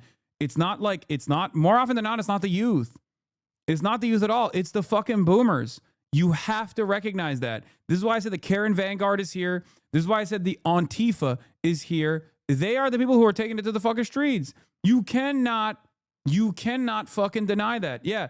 Current day liberals are like, there's a freaking orange Cheeto in the White House and we're going to fucking kill him. No, literally, the average liberal's position nowadays is basically like, we must water the trees of democracy with the blood of tyrants. With the blood of tyrants that happen to be a dang Cheeto in the White House. People love to talk a big game about dark woke, but the dark woke is the fucking aunties out there, dude. Straight up. It's the radical wine moms. Globalize the Antifada. Exactly. I don't think we realize like where this discontent is coming from. At least like who is willing to take it to the fucking streets. Cannot disparage the people who fight for you. It is not cringe, it is courage. They call it cringe to try to intimidate and embarrass you into not using your power to not help them. Wait, no, I didn't say that. I'm literally saying you will never catch me fucking making fun of the cringe ways in which they're presenting themselves because they're out there. The fuck? They're out there. You need people. You need everybody. And these people are out there. Okay? Ban incoming for who? No, I know that person was talking to chat. I know. Back it up! Tensions reach boiling point in Minnesota as ICE immigration enforcement agents continue to patrol the streets in the face of a growing backlash. On Sunday, officers forced entry to this home, arresting a man. His wife showed journalists at the scene paperwork relating to his removal, a warrant signed by an immigration officer, a document that does not authorize agents to enter a private residence. Okay, so that was illegal. That was fucking illegal. Who's going to stop them? Like, that was fucking illegal. We talked about the distinction between an ICE administrative warrant that is signed by an ICE agent or an ICE, manager or whatever, an ICE administrator versus an actual judicial warrant. You cannot break the fucking door of an American or anyone really on U.S. soil like that with an ICE administrative warrant. It's fucking ridiculous, dude. They're dressed like they're in Desert Storm while in a mundane suburbia, a sort of end result of decades of tactical LARP being done by the absolute lowest common denominator that washed out of normal police hiring. ICE agents stormed a Minneapolis home full of kids, pointing rifles and ignoring pleas to lower them. The warrant shown appeared incomplete. The man arrested had just checked in for a routine appointment. Where's the warrant? Where's the warrant? I'm sorry, but every single person that is engaging in this, especially at the administrative level, has to go to prison. Actually, I'm not sorry for saying that. They have to go to prison. They have to. If they don't, and there's no accountability whatsoever by the law, it's over. Okay? It's over. There is no law. There is no society. The social fabric is completely fucking ripped apart. Every single person that is participating in this, down to the guy who's pulling the fucking trigger, all the way to the person who's signing off on the fucking administrative warrants at ICE, down to Kirsty fucking Noem, have to face legal repercussions for this. I'm being dead fucking serious when I say this.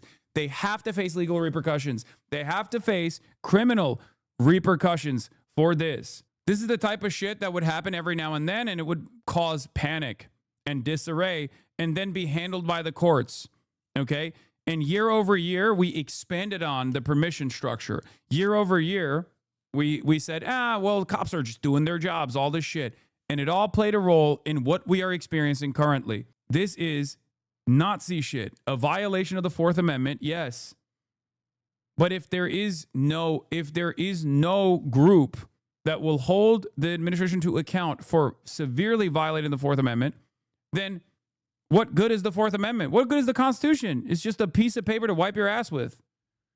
Where is it? Can you put the guns down, though?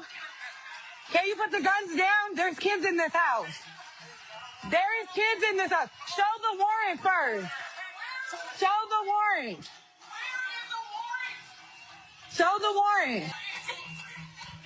Bro, all it takes for one of these fucking Gestapo pieces of shit to as we've seen this past week, is to have a bad day, or to feel like their authority's threatened, or to feel like their ego is harmed, for them to fucking pull the trigger too.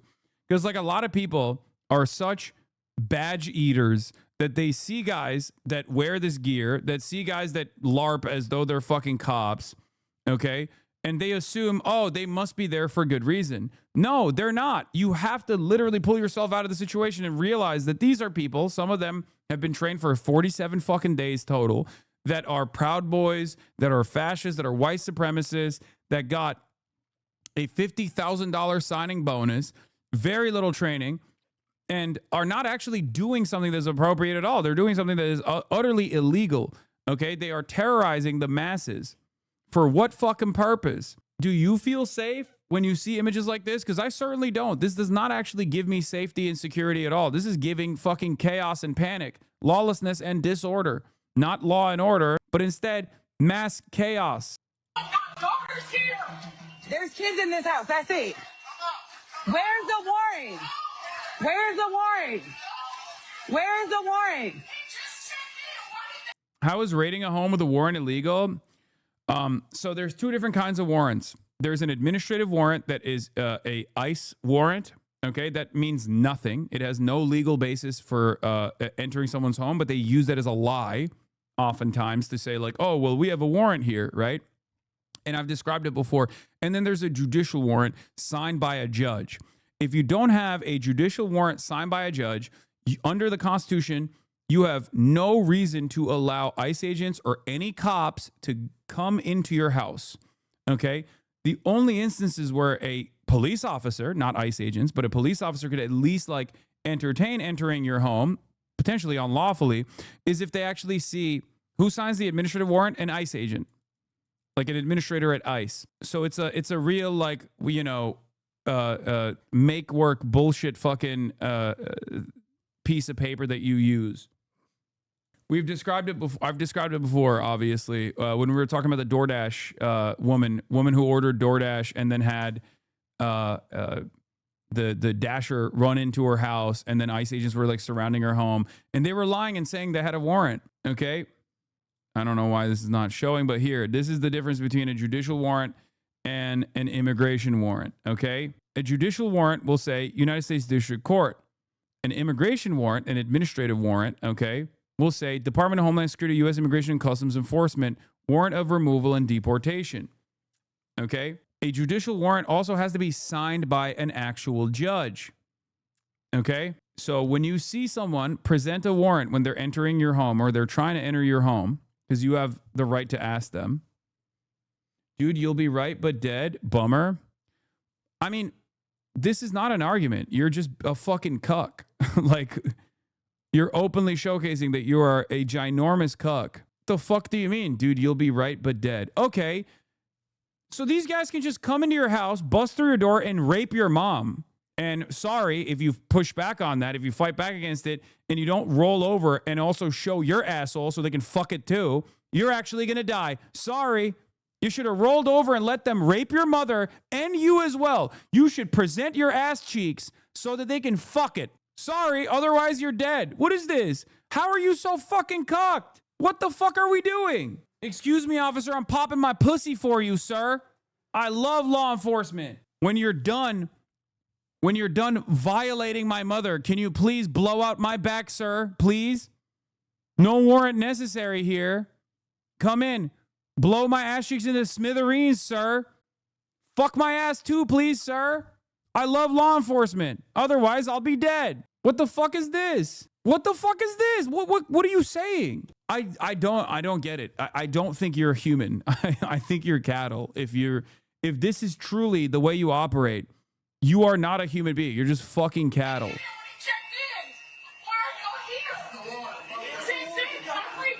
Get the paper. Please get the paper. He's not coming out. He's not coming out until I fucking see it. He's not coming out. My daughter's here. That's a dog. Yes, don't answer the door is the best legal advice. Except in this circumstance, there is no door to be answered because they broke the door, which was illegal, by the way. Please click this because this is you today. What is this? This guy's still arguing. I mean, that the whole America is right now, but the red-haired guy just does what he wants. It's not about right. It's now about life or death. Not fun to be right, but dead. What are you talking about, dude? The point that we're having, the conversation that we're having right now is not that ICE is at your doorstep, dumbass. The conversation is about pushing back against this shit. And you're the only person in this chat, at least, desperate to normalize this kind of behavior by saying, well, they'll kill you if you don't comply. What the fuck? That video calling Hasanverse a rat had over 500,000 likes on IG. Every comment shitting on him at thousands of likes. His stench is broken. Containment of regular people are starting to learn how fucking vile he is. Yeah, fuck Hasanverse. Who gives a shit about Hasanverse's point of view here? I'm already dealing with like the fucking cowardly, servile cattle in my chat right now. Please don't bring up fucking Hasanverse. Warrant. You should have the paper before you hit the door. That don't matter nothing. You come with a warrant. You do have to show a warrant. You guys see this all on live. He said he doesn't have to show a warrant. There's nobody in here but my babies. You guys stay in your room and shut the door.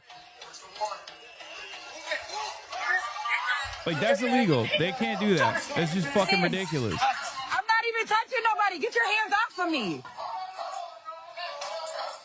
I can record. I can record. I am back. Get your hands off of me. I'm not in your way and I'm not stopping nothing. You're also not checking to see who's in this house. Get your hands off of me. Get your hands off of me. I don't give a fuck about your taser. Get your hands off of me. Oh, you're real big and bad. Oh my God, look at how fat he is. Oh my God. Oh my God. Oh my God. The absolute fucking monstrosity over here. Jesus Christ, they are so fucking rotund. I don't give a fuck about your taser. Get your hands off of me. Oh, you're real big and bad. Where's the warrant? So you can't answer, but you can flash a light? Where's the warrant? Where? Where is the warrant? Back up. Back up, because he's asking me to do something, so now you back up. Can you tell him to back up with this taser? She's in her room, sis. I'll put this over. Look right on it. Big and bad. That's what they are. 49th and Russell. 49th and Russell. This is the worst warrant execution I've ever seen because there is no warrant to be executed. It's an administrative warrant, so they're illegally entering someone else's domicile. They're not supposed to be inside. They broke the door illegally, and then they entered the home illegally with guns blazing, and they're terrorizing the fucking person that lives there and their children that live there because they're fucking terrorists. They are Nazi terrorists. This is Nazi shit. I don't know how else to explain it to you. And anyone that looks at this and goes, this must be justified, is a fucking servile little worm, a cattle, okay? Yeah, sure. Explain to me how this is in any way, shape, or form legal or constitutional without saying, well, those people scare me, so I'm glad they're being terrified and terrorized. That's it. All of this stems from, as Matt Christman calls, the dual sadisms of American politics. Oh, well, my enemies have harmed me. I have decided that my enemies have wronged me. They've harmed me. It's liberal women with blue hair. It's black people that have, it's black teenagers that bullied me in high school. And all of these are the real villains in society. And it's the liberal elite that prop them up and never give me my, never give me what I am supposed to get from society. So at the very least, I can vote for a guy who's not going to fucking improve my material circumstances in any way, shape, or form, but will actually destroy my enemies, will harm them, will terrorize them, will hurt them. That's it. That's it. That's all this is. Because you have nothing going on in your life. So you just have to imagine enemies that are at your fucking doorstep and an administration that will punish them. Because it's not like they're going to fucking give you free health care. They're not going to make sure that you can actually own a home at any point in your life. They're not going to make your work conditions better. So you just have to sit there like the servile little cuck that you are and imagine that at least there's someone else in the fucking crosshairs, so that makes my life better in comparison. That's it. You're fucking cattle. You are dumb cattle. You have no self-preservation skills. And if the police were really there to protect the community that pays them, they would protect them from illegal actions like that. Exactly. Exactly. The fuck are we doing?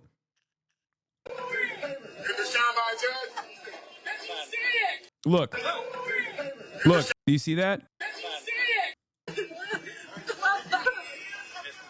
Get your hands off of me. Y'all the ones who need to keep your fucking distance. Y'all so big and bad, but let's see what type of citizens you are on the street without this bullshit. Something. I can't see. Fuck. God damn it. Aren't there different levels of judicial warrants even? Like an arrest warrant versus a search warrant? Yes. I don't know if this is a judicial warrant at all. And no, the key doesn't work. Breaking. ICE Border Patrol blatantly violated the Constitution. Is there... This is the only thing... Oh, wait, hold on. This may be a little bit clearer. Let's take a look. What does it say up here?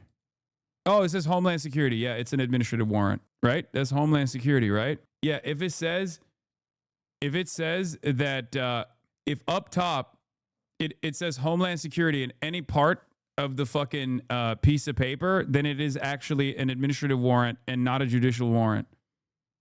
So it's not a real warrant at all. Yeah, this is it. Yeah. U.S. Department of Homeland Security. This is the sample.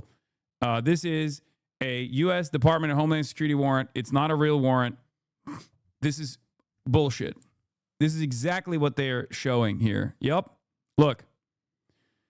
It says a U.S. Department of Homeland Security warrant for arrest of alien. Any immigration officer authorized pursuant to sections 236 and 287 of the Immigration and Nationality Act of Part 287 of Title 8, Code of Federal Regulations to serve warrants for the arrest of immigration violations. Okay? This is not signed by an actual fucking judge. Okay? This, know your rights. This piece of paper does not give ICE the authority to enter your home. This piece of paper does not give ICE the authority to enter your car. It's nothing.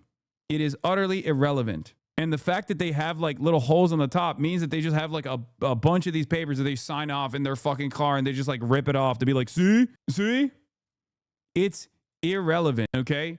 This is fucking bullshit. You need something that says at the top, the United States District Court. You need to make sure that the address is the correct address, okay? You need to make sure that when you look at a judicial warrant before they enter your home, you need to make sure that the address is the correct address. You need to make sure that the date is the current date to make sure that the warrant is not expired, okay? You need to see if only the person and property and areas specified may be searched. Sometimes it can be the whole house. You need to actually see if it's signed by a judge, and you need to see what the actual, who the actual judge is. If the answer to all of these is yes, then it is likely a valid judicial warrant. Okay, how do you fight this warrant? You just tell them, fuck off. You don't have the right to get into my house. That's it. Except these fucking dipshits didn't even do that. They busted through the door, which was illegal. They don't have the right to do this.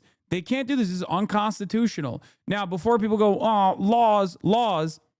If we're getting to a point where a permission slip from the fatter guy in the car is enough for you to do this, then there might not be any rules at all at that point. Whoever is the fattest guy in the gaggle gets to sign off on whether you can break people's doors. Like, what are we doing? Genuinely, at that point, when we're already inside, will it stop them? They have guns pointed at them and there's like 20 of them. What should anyone do in that situation?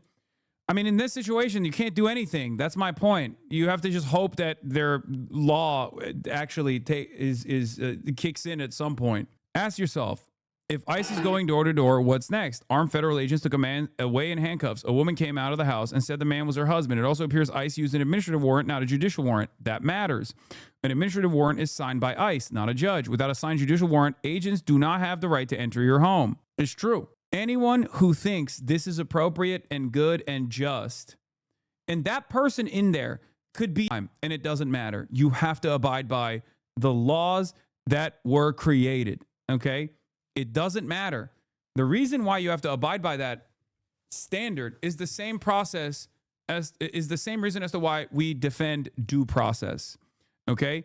Because if we decide this is appropriate, no matter how severe the crime is, and there's no indication that this person was a severe criminal anyway, but it doesn't matter, even if they were, even if that was fucking Adolf Hitler in that goddamn house, okay?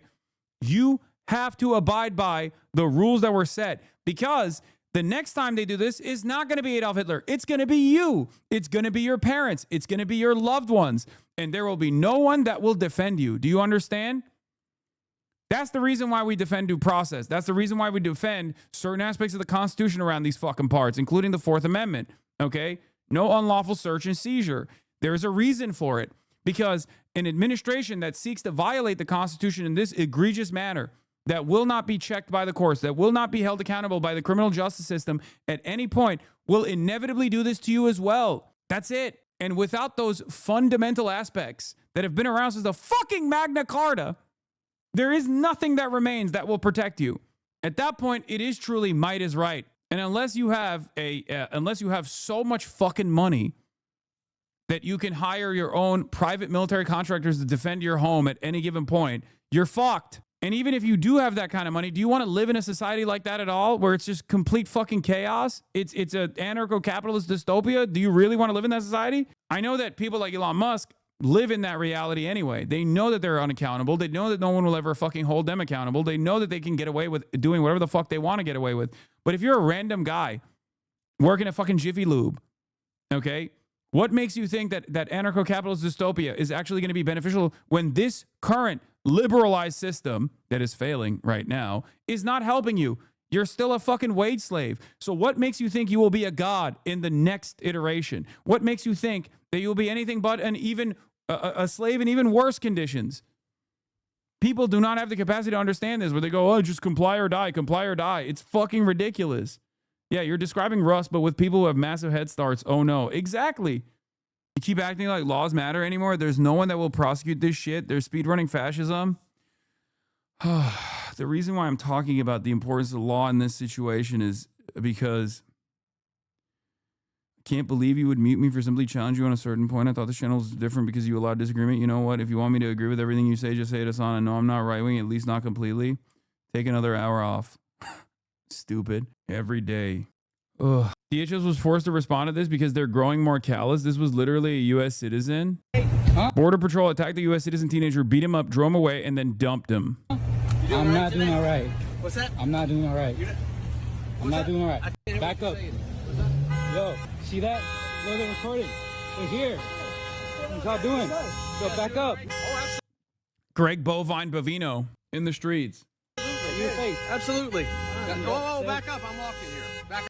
Bro, if our governments, our local governments, and our state governments can't protect us against this kind of like federal action, it's going to be complete chaos. Okay?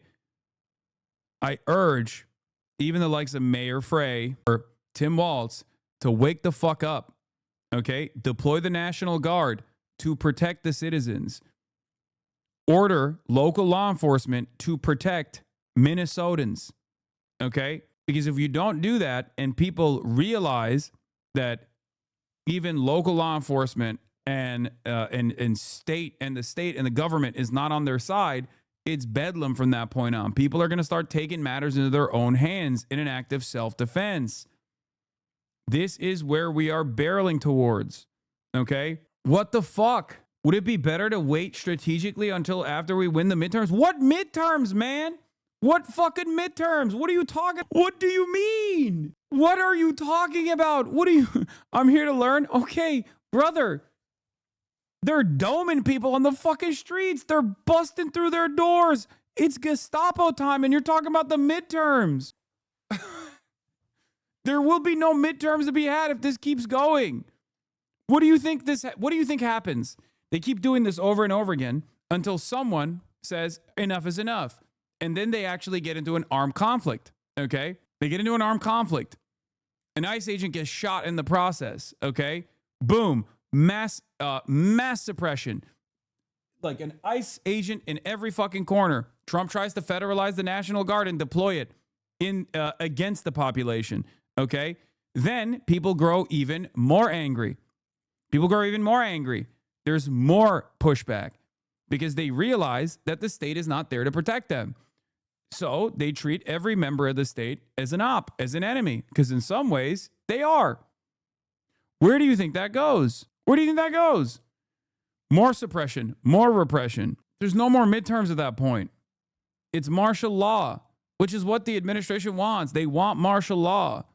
The American government wants to implement martial law. That's why I keep saying over and over again, they're moving like there's not going to be any elections whatsoever. And I know a lot of people will say, Edinger Mentum and many others have said, well, if that was the case, then they wouldn't be trying to gerrymander, and they wouldn't be trying to engage in like new redistricting initiatives in an effort to at least like make up for the numbers that they're losing in the midterm elections due to their tremendous unpopularity and all this shit.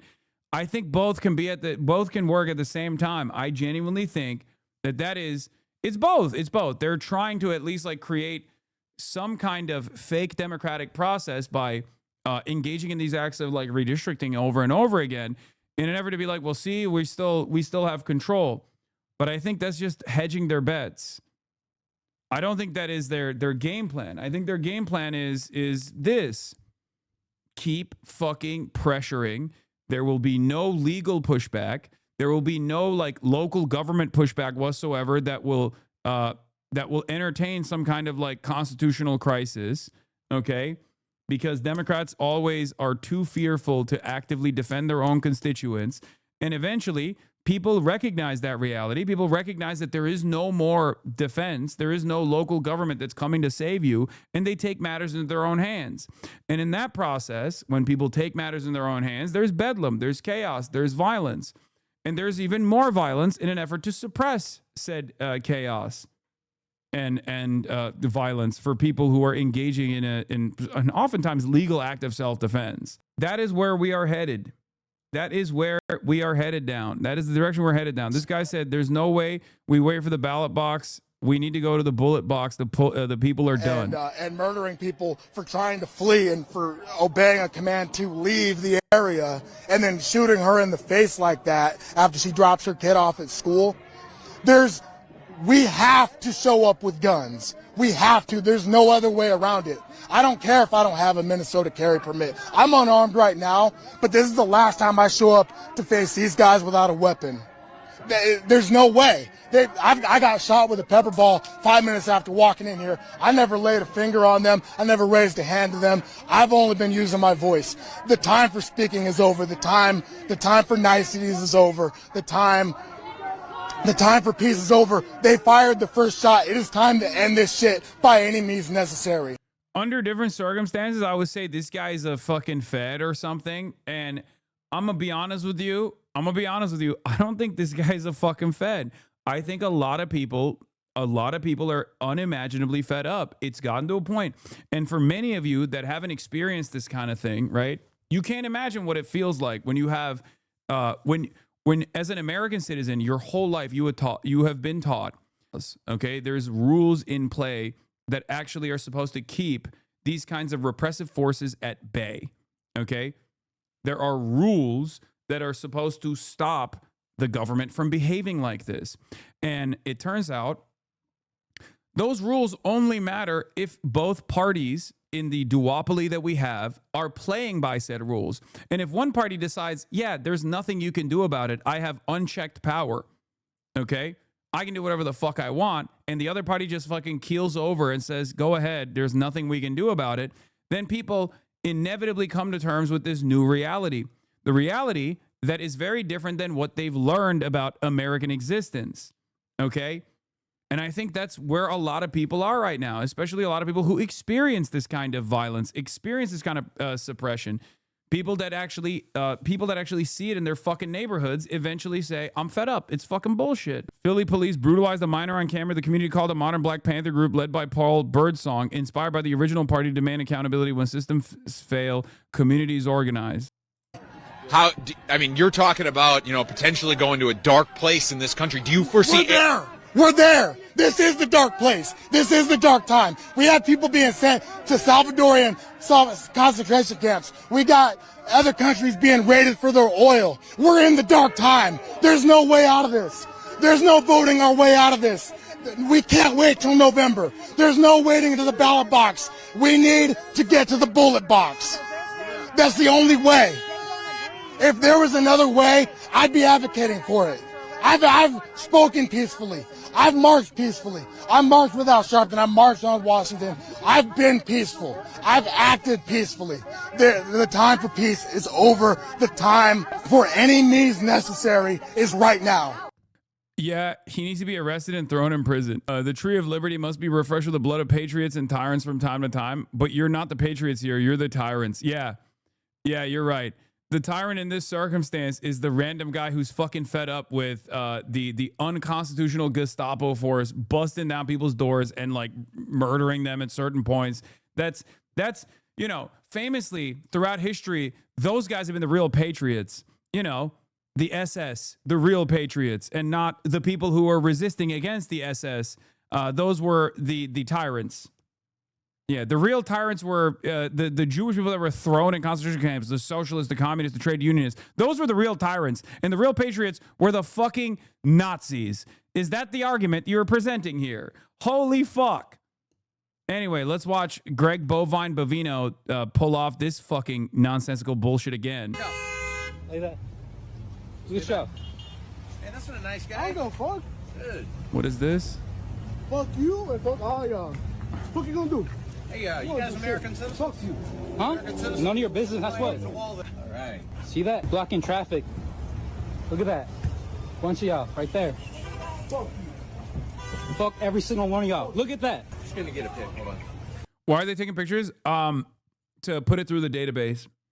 So a lot of it is so here's one of the things that they're doing. So they're working with Palantir, right? So they already have like AI facial scanners, which are not, exactly super useful. But I think like as long as you change the standards of what decides someone is definitely the person, as long as you can like tweak the algorithm, you can use that as a justification for detainment. Okay, that's the goal here. They're using facial recognition software to see if the person that they're apprehending or the person that they're encountering is apprehendable. And because it's AI, it's not supposed to work. It's not like a direct, 100% success rate. It's just supposed to give you probable cause. So they are starting to use this as a probable cause to say, oh, you're going to be detained. Okay, sorry. This is a, 67% facial recognition match in our database for a criminal migrant. We had to beat the fuck out of you and we had to detain you in the process. Because that's what's going on here. Go ahead, take a pic right there. All right, let me get one of this guy here. Right here. Appreciate that. And I say, fuck you. Huh? Fuck you. Come on, fuck you. Don't touch me. Fuck you. Fuck you. Fuck you. Hey, don't touch him. Don't touch him. What are you doing? Come on. Yo. Fuck you. I work here, bro. Yeah, he works it. Touch me. Fuck you. Look at that. Fuck you. Yeah, he's got like the fucking Target shit on him too. What? Fuck you. Look at that. Look, they're grabbing him. Look, they're grabbing him. Yo, let him go. Border Patrol attacked the U.S. citizen teenager, beat him up, drove him away, and then dumped him. Why do they not care about getting caught in their lies? If he was arrested for assaulting law enforcement, why was he released and found battered in a Walmart parking lot? This guy right here, they let him out of the vehicle, they tortured him. This guy right here, yeah. You okay, man? No, I'm not okay. Bro, it's crazy. My man's bleeding. They slammed me on the ground. I can't say what must be done here, but you can't stop me from thinking it. It's a fucking teenager, dude. We gotta be able to call somebody. This is ridiculous. Bro, this is straight up fucking Israel, dude. This is straight up fucking Israel. Wake up. For people who like think this is just like, you know, oh, this only happens in foreign countries or whatever. This is happening right now. Wake the fuck up. And anyone that thinks, oh, this is only happening to like, you know, teenagers giving lip who are black or brown or whatever. If you don't think that this is going to come for you, you're a fucking moron. You do not even have the self-preservation skills of an insect. Oh my God. You got family around? You got somebody here, man? Come on, we in here. Come on, man. You work here, don't you? No, I work at Target. You work, bro? Come on, bro. It's okay. That is so crazy. Man, slam this man up in the parking lot. Torture this guy. I can't say how I feel right now, but goddamn, I'm thinking it. 1 hour ago, Neon Neck. ICE agents detained a U.S. citizen legal observer in Minneapolis, smashing his car window, dragging him out, and placing a knee on his neck. Conduct banned under Minnesota law after George Floyd. It's getting crazier and crazier. It's very obvious to me that the mandate from the Department of Homeland Security, specifically from the federal government, is to just increase the intensity.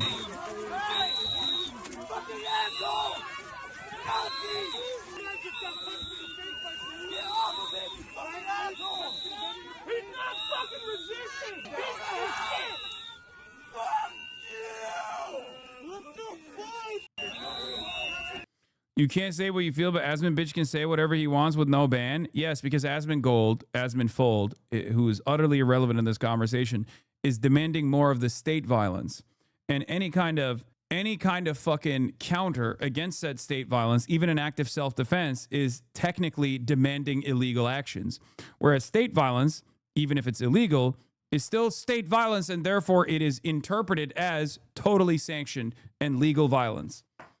This is the dichotomy between right-wingers who demand more of that same state violence and left-wingers who actually want to defend against state violence and illegal actions by the state. This is why right-wingers can get away with saying, oh, the left is so violent. The left is so violent. We are not violent. We're just simply demanding that the state continue doing violent actions. Have a cry. This is it. I mean, what do we think was going to happen? What do we think was going to fucking happen? You got a bunch of deputized fat Gestapo roaming the fucking streets specifically for this purpose. Like, the goal of these guys is to do this, okay?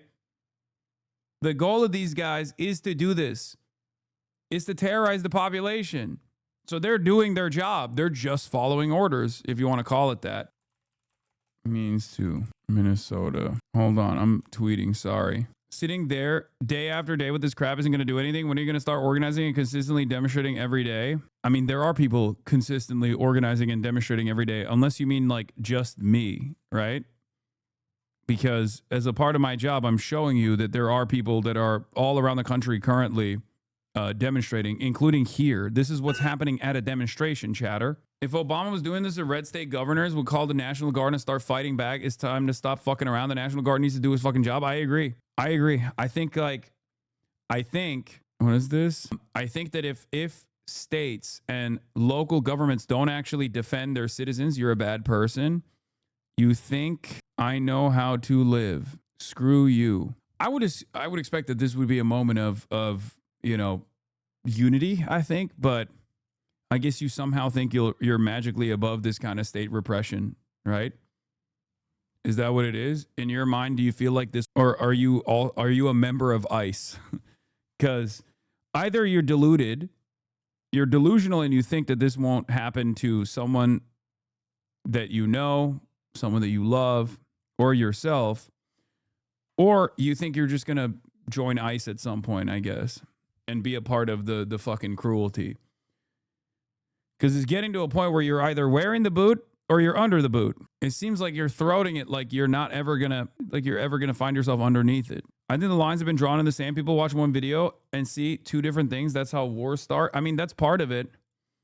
But I mean, if they universalize the pain enough, I don't think they'll have a robust popular mobilization to justify this kind of thing. And everywhere that they go, they will experience people pushing back. That's why I say There's more of us than there are of them, and this can't go on. Anyway, here's another example of like community Hold my defense. gun like this. It's the law.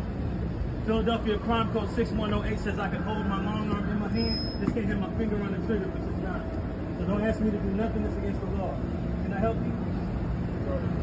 I'm out here minding my business. I'm out here to control and watch you. Anything else? Because you guys like beating up my team.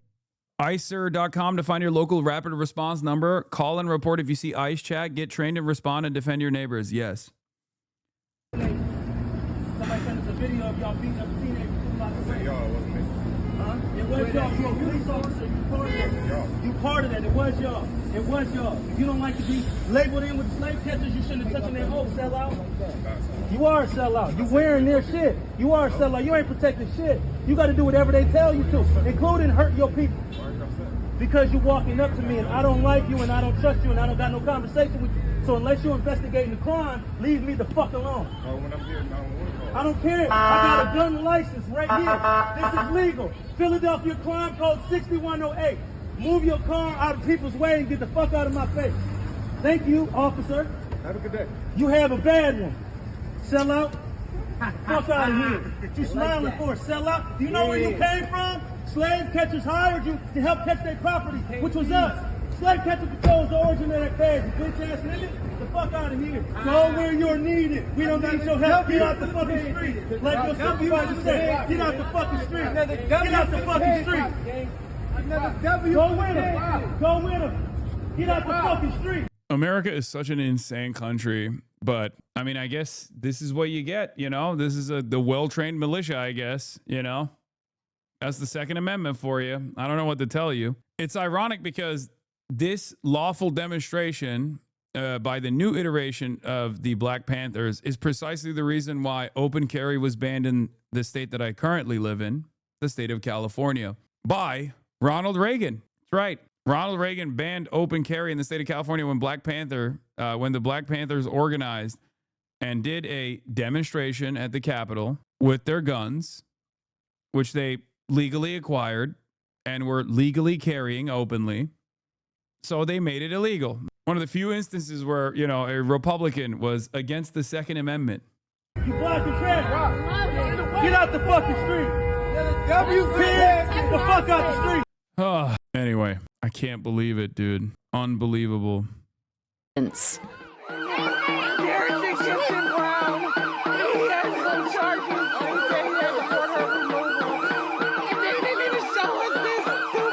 Deploying the National Guard would mean civil war now? Okay. I need to explain something to people, okay? The state always maintains the standard of violence, okay? Whether it be Israel against the Palestinians or whether it be the American government against the American people, okay? And those who make peaceful rebellion impossible make violent retribution or violent revolution inevitable. Okay, when you shut off people's capacity to push back, when you make them believe that the state will never be on their side, when you make them recognize that the state is not on their side at all, eventually something's going to give. Okay? So yes, deploying the National Guard in this situation, and I don't even know how that this would work, but deploying the National Guard in this situation to protect civilians, the citizens of the state, would create potentially a constitutional crisis if the federal government at that point doesn't back away. But if the federal government at that point backs away, then this gives more confidence to other blue states, because it's very clear that Trump is just weaponizing federal law enforcement against blue states. That's it. Against minority groups that he wants to put in the crosshairs because he doesn't want people talking about Jeffrey Epstein. Only 0.6% of the Epstein documents that were supposed to be released in its entirety a month ago have been released thus far. 0.6%. Okay? So it worked. Trump immediately started talking about Somalians. They're animals. They're parasitic. We got to fucking crack the whip. All this shit. And then sent the goddamn Department of Homeland Security after that Nick Shitley video to Minneapolis. And then one of those psychopathic Gestapo agents ended up killing an American woman, age 37, Renee Good. And now it's fucking bedlam. But guess what? Ain't nobody's talking about the Epstein files no more. No one is talking about the pedophilic elite any longer and Trump's, personal involvement with the pedophilic elite. That's where we're at. Your daily reminder that the Trump administration was required by veto-proof law. It signed to release all the Epstein files last month.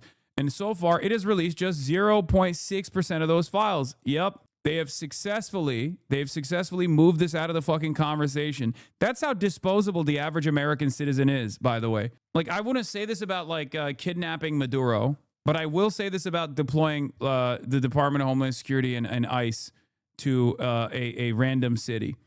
Because some of these actions that he's doing for other reasons, for a grander design, right?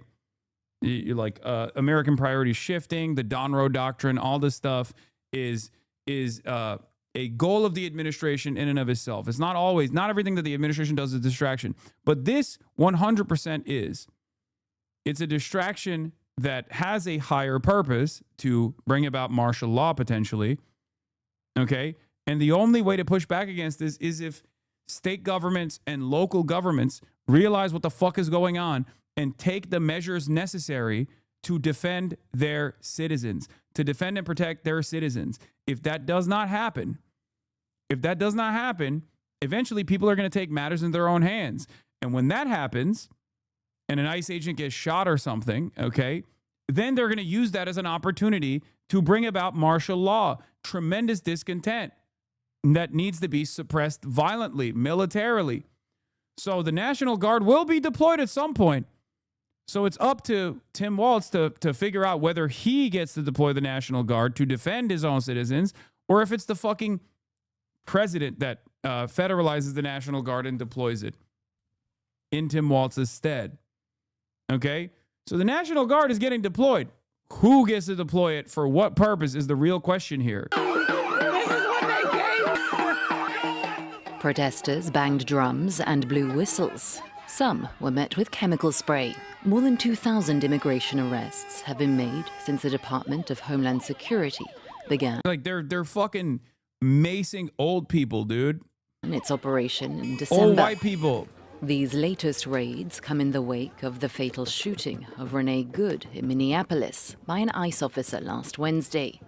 Many residents are anxious about the situation. Public schools in their area are offering remote learning.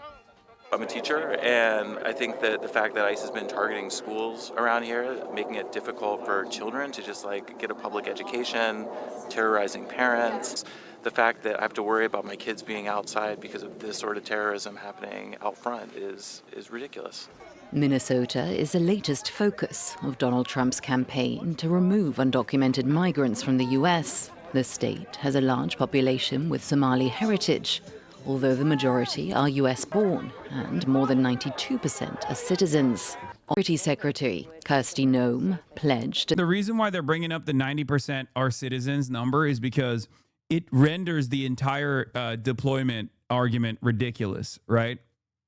Like, you're talking about targeting Somalis and 90% of them are American citizens. Like, you're targeting them on immigration grounds and they're all fucking citizens. What are you talking about? What immigration grounds do you have at that point? That's the reason why it's important to bring that up, especially because a lot of people don't realize that Somali Americans are Somali Americans. They think they're just undocumented migrants or migrants in general. To send hundreds more agents to the area. He's a citizen! He's a citizen! He's a citizen! Stop! While I was on the ground, I was in shock. I just knew I was getting handcuffed. It was all happening very fast. I'm like, I just don't get, I truly don't understand how people can't comprehend what's happening in front of their own fucking eyes. Like, do you have friends that look at this shit, chat, and go, it is what it is? Like, I don't know. How do we sleepwalk through this process? Really? Like, are we just not looking at the same shit? Like, do you not see that these images are identical to what took place less than 100 years ago? How can you look at this and engage in denial? What will it take for you to recognize what the fuck is up? What will it take for you to realize, this is some Nazi shit? This is straight up Nazi shit. I don't know. Because I'm seeing a lot of people in the streets, but they're mostly older people. It's mostly like older, elderly white people, right? Like there's not a lot of young people out there in the streets. There's not a lot of organizing. There's not a lot of youth organizing in general around this sort of thing. And at least historically speaking, in moments of discontent such as this one, in moments of disarray such as this one, youth has always been the vanguard. And in America, the youth is nowhere to be seen. And I guess like part of it is because they're afraid. Part of it is because they don't realize it. Part of it is because they're just like too busy with their day-to-day, right? With their jobs, trying to fucking make rent. But I don't know. I don't get it. I don't understand. Maybe they're all just watching Aiden Ross and Asmongold and XQC and don't realize that this is just like an unsustainable situation. It's like totally fucked. We're too jaded, man. I can't even fucking hate too much because, I mean, when people were stuck at home during COVID because of the lockdowns, and there was a lot of anger that was brewing, and in the aftermath of the George Floyd assassination, only a couple blocks away from where Renee Good was shot and killed, a lot of people did take to the streets, and they did everything right. They did everything by the book. They protested. They showed their discontent. They then turned around, plugged their noses, and voted for Joe Biden because that was the only guy that could beat Donald Trump, they said, right? So they went and they voted, and Joe Biden won.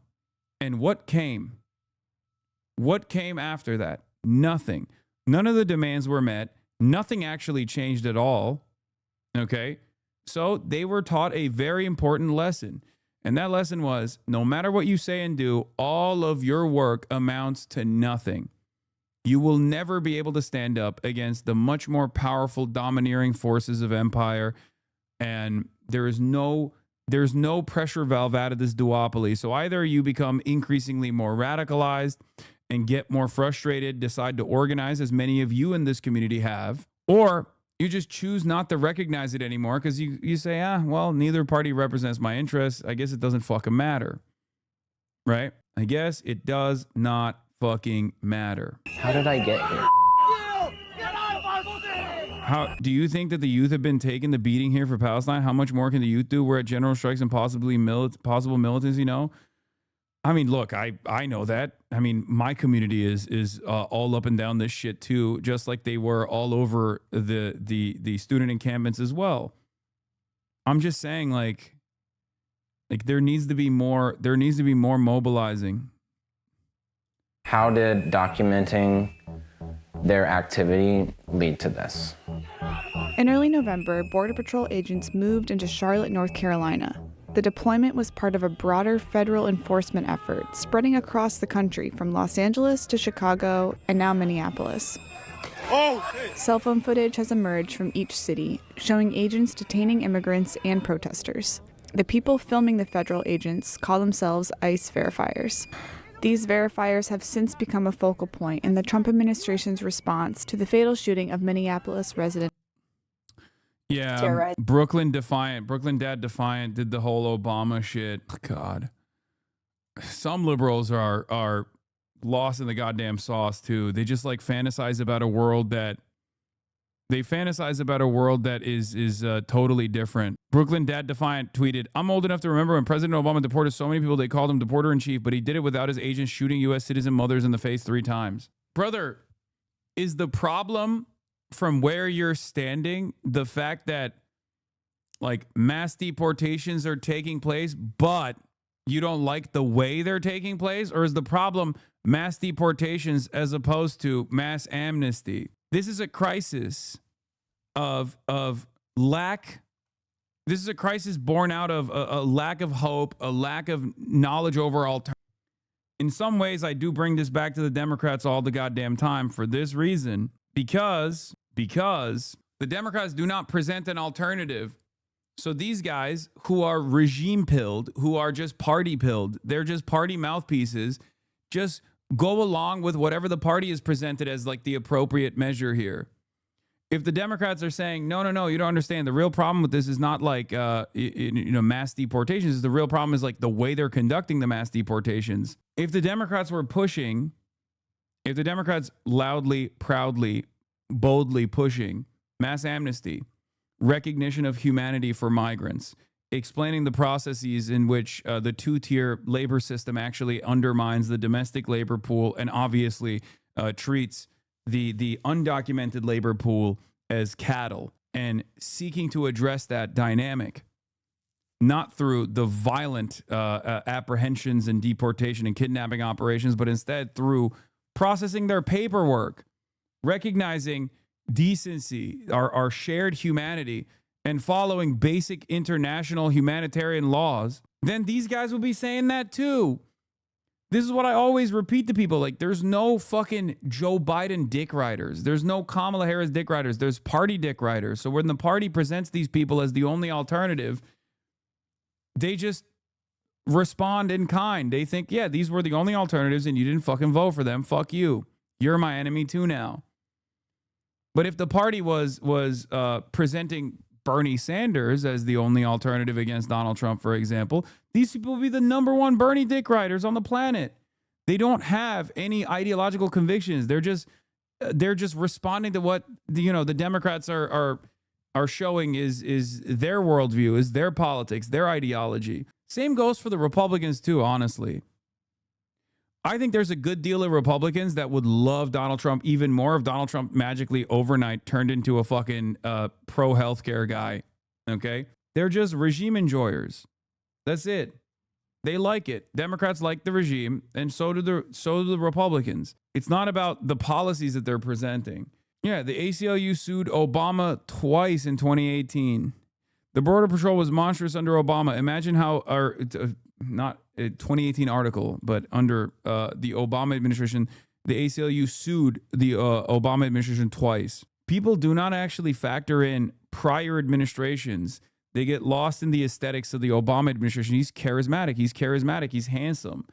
He abided by civility standards. Unlike Donald Trump, he wasn't rude. He wasn't crass. And they punished him endlessly for being black. And there's some truth to that for sure, right? There was a lot of hatred and animosity directed at Barack Obama because he was black. I mean, he is black. Sorry. I don't know why I'm saying was, like he's no longer black or alive or something, right? But having said that, it's obvious that he also expanded the existing permission structure when he was president. And a lot of liberals don't recognize that. And a lot of Republicans don't understand why we criticize Barack Obama. They will come to us and say, oh, you don't care when Obama did it. It's like, no, bitch, I did care. I was there. I was fucking criticizing it. I was complaining. I was trying to get people to mobilize against Barack Obama too. Not that it matters. It's not like the consistency here is relevant to the conversation. No one gives a fuck about consistency. They actually punish you for being consistent endlessly. They call you a fucking socialist communist tanky that's an ever-present danger to American democracy when you have a consistent position on this shit. When you say, hey, it's actually utterly ridiculous, inhumane, and inappropriate no matter which administration is engaging in these sorts of actions. Ugh. Breaking. ICE agents in Minneapolis are seen arresting another teenager without verifying his identity first and admit to it on camera. In the video, the teenager calmly tells agents he can go inside and get his ID to prove who he is. The agents refuse. Instead, they say, we'll take pictures of headquarters and then force him into their SUV anyway. This is deeply alarming. Law enforcement is not allowed to detain people first and figure out who they are later without lawful justification. Yeah, guess what? ICE agents are not allowed to do that at all. Like, even cops are not allowed to do that, and cops at least have like more liberties in terms of like violating your liberties. ICE doesn't even, you're just kidnapping a child at that point.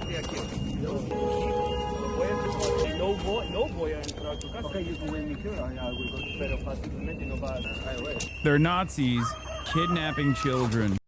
Oh, God. Nick Sorter hits a female. She was seen blocking him from filming her friend with a plastic shield. Sorter then knocks her to the ground, blocks her from retrieving it, and then things escalate in flashbangs. Pepper balls are deployed. Nick Sorter and Cam Higbee have escalated every situation they've entered into, whether it be Portland, Chicago, DC, and now Minneapolis.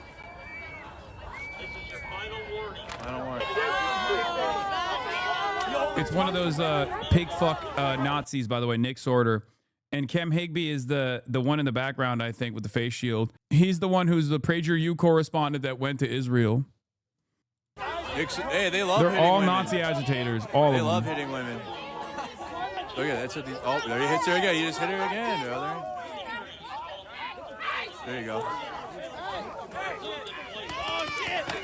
God, that fucking Nick Sorter.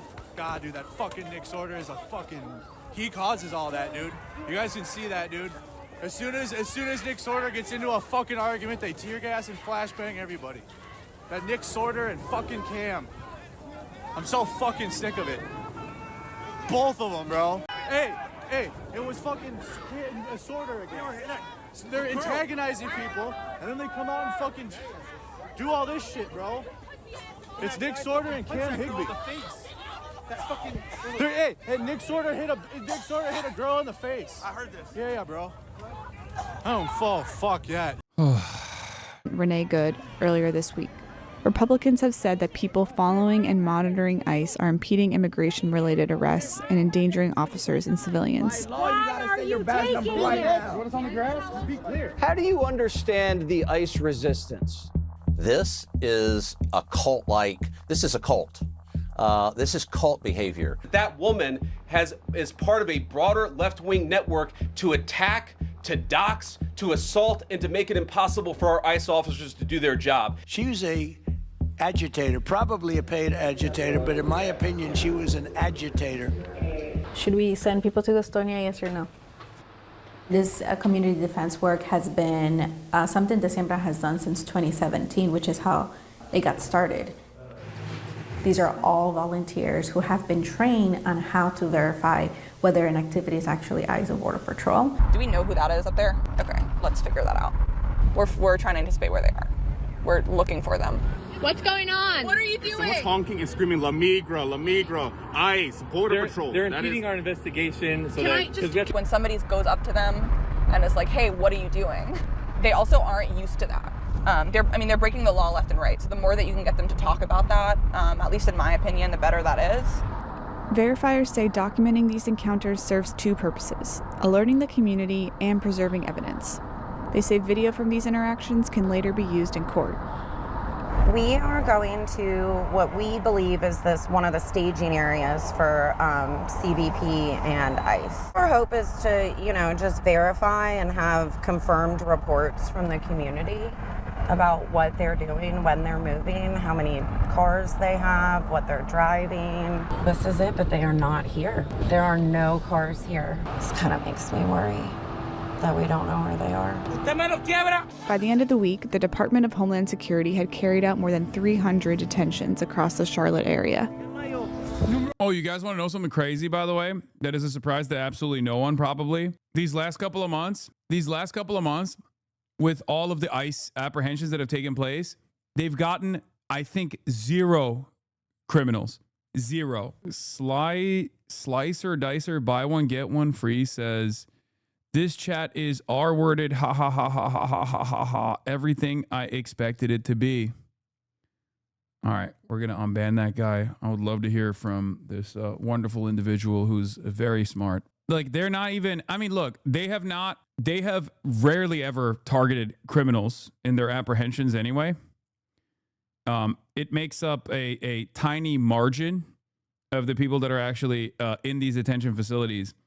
But as of late, it's gotten even fucking less. Like, the percentage is almost, I think it's either 0 or almost 0. Aaron Reichlin Melnick posted about it recently because they do like these apprehension and processing numbers. How did Slicer Dicer get banned already? Oh, because you guys kept banning him after I unbanned him, as you can see right here. Whatever, it doesn't fucking matter. What is this? Here are the mugshots.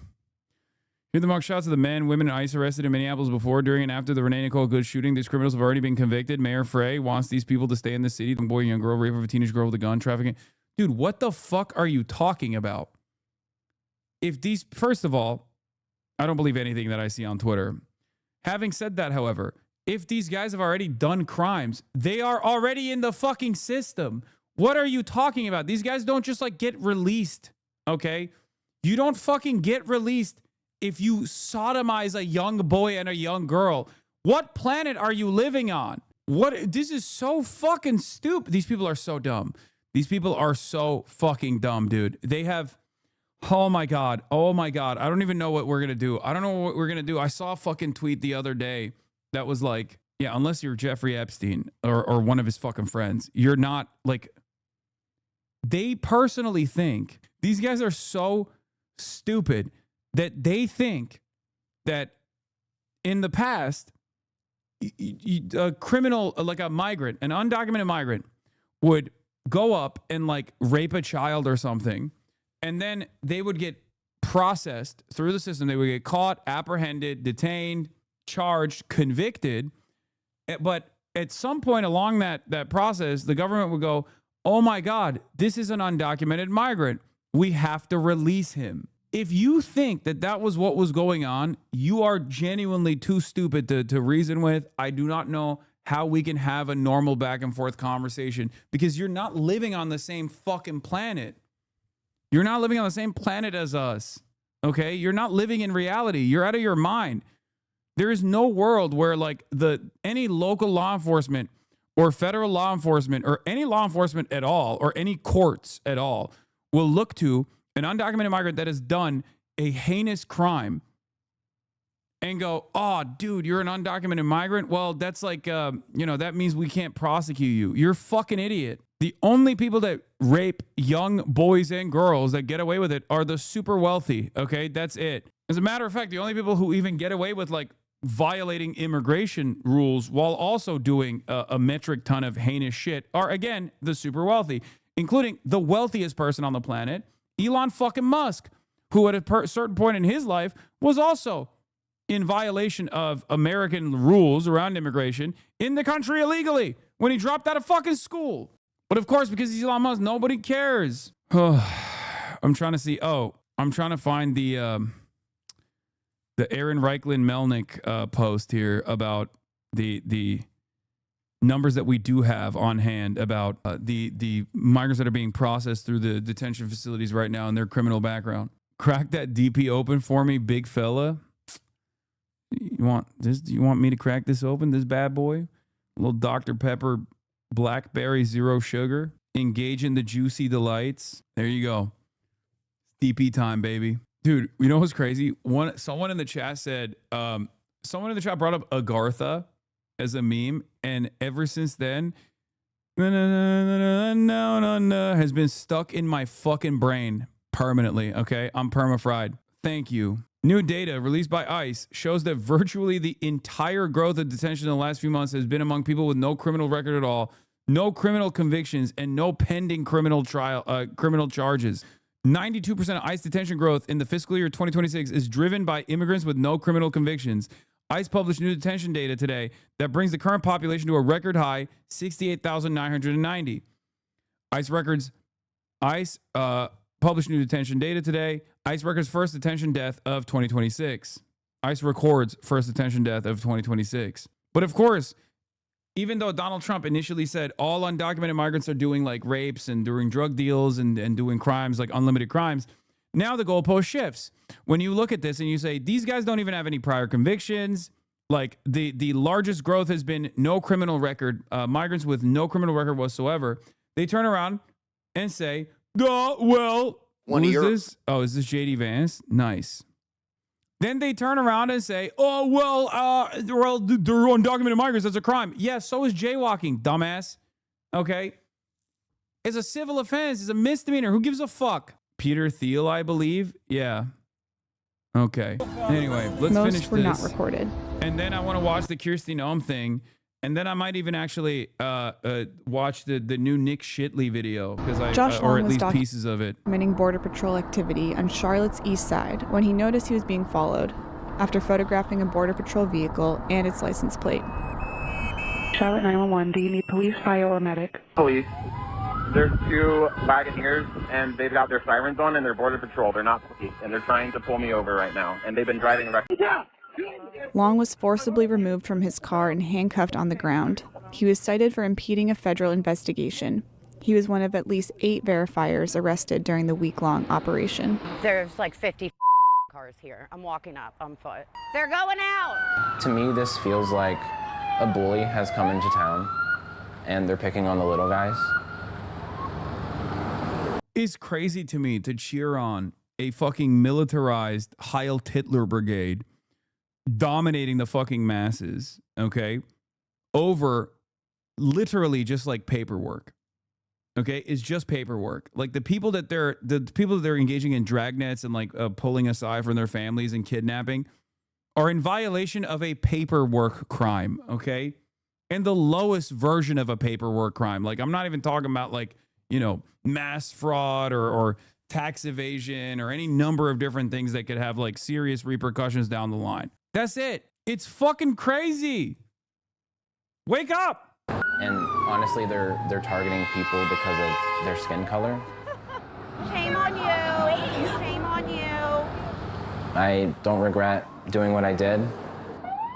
I'm gonna keep doing what I'm doing. Hope you have a terrible day. They all just roll. HasanAbi, crime is a felony. You should start saying misdemeanor. What? Crime is a felony. You should start saying misdemeanor. I'm confused as to what that means. To go terrorize our communities. Almost taken by ICE.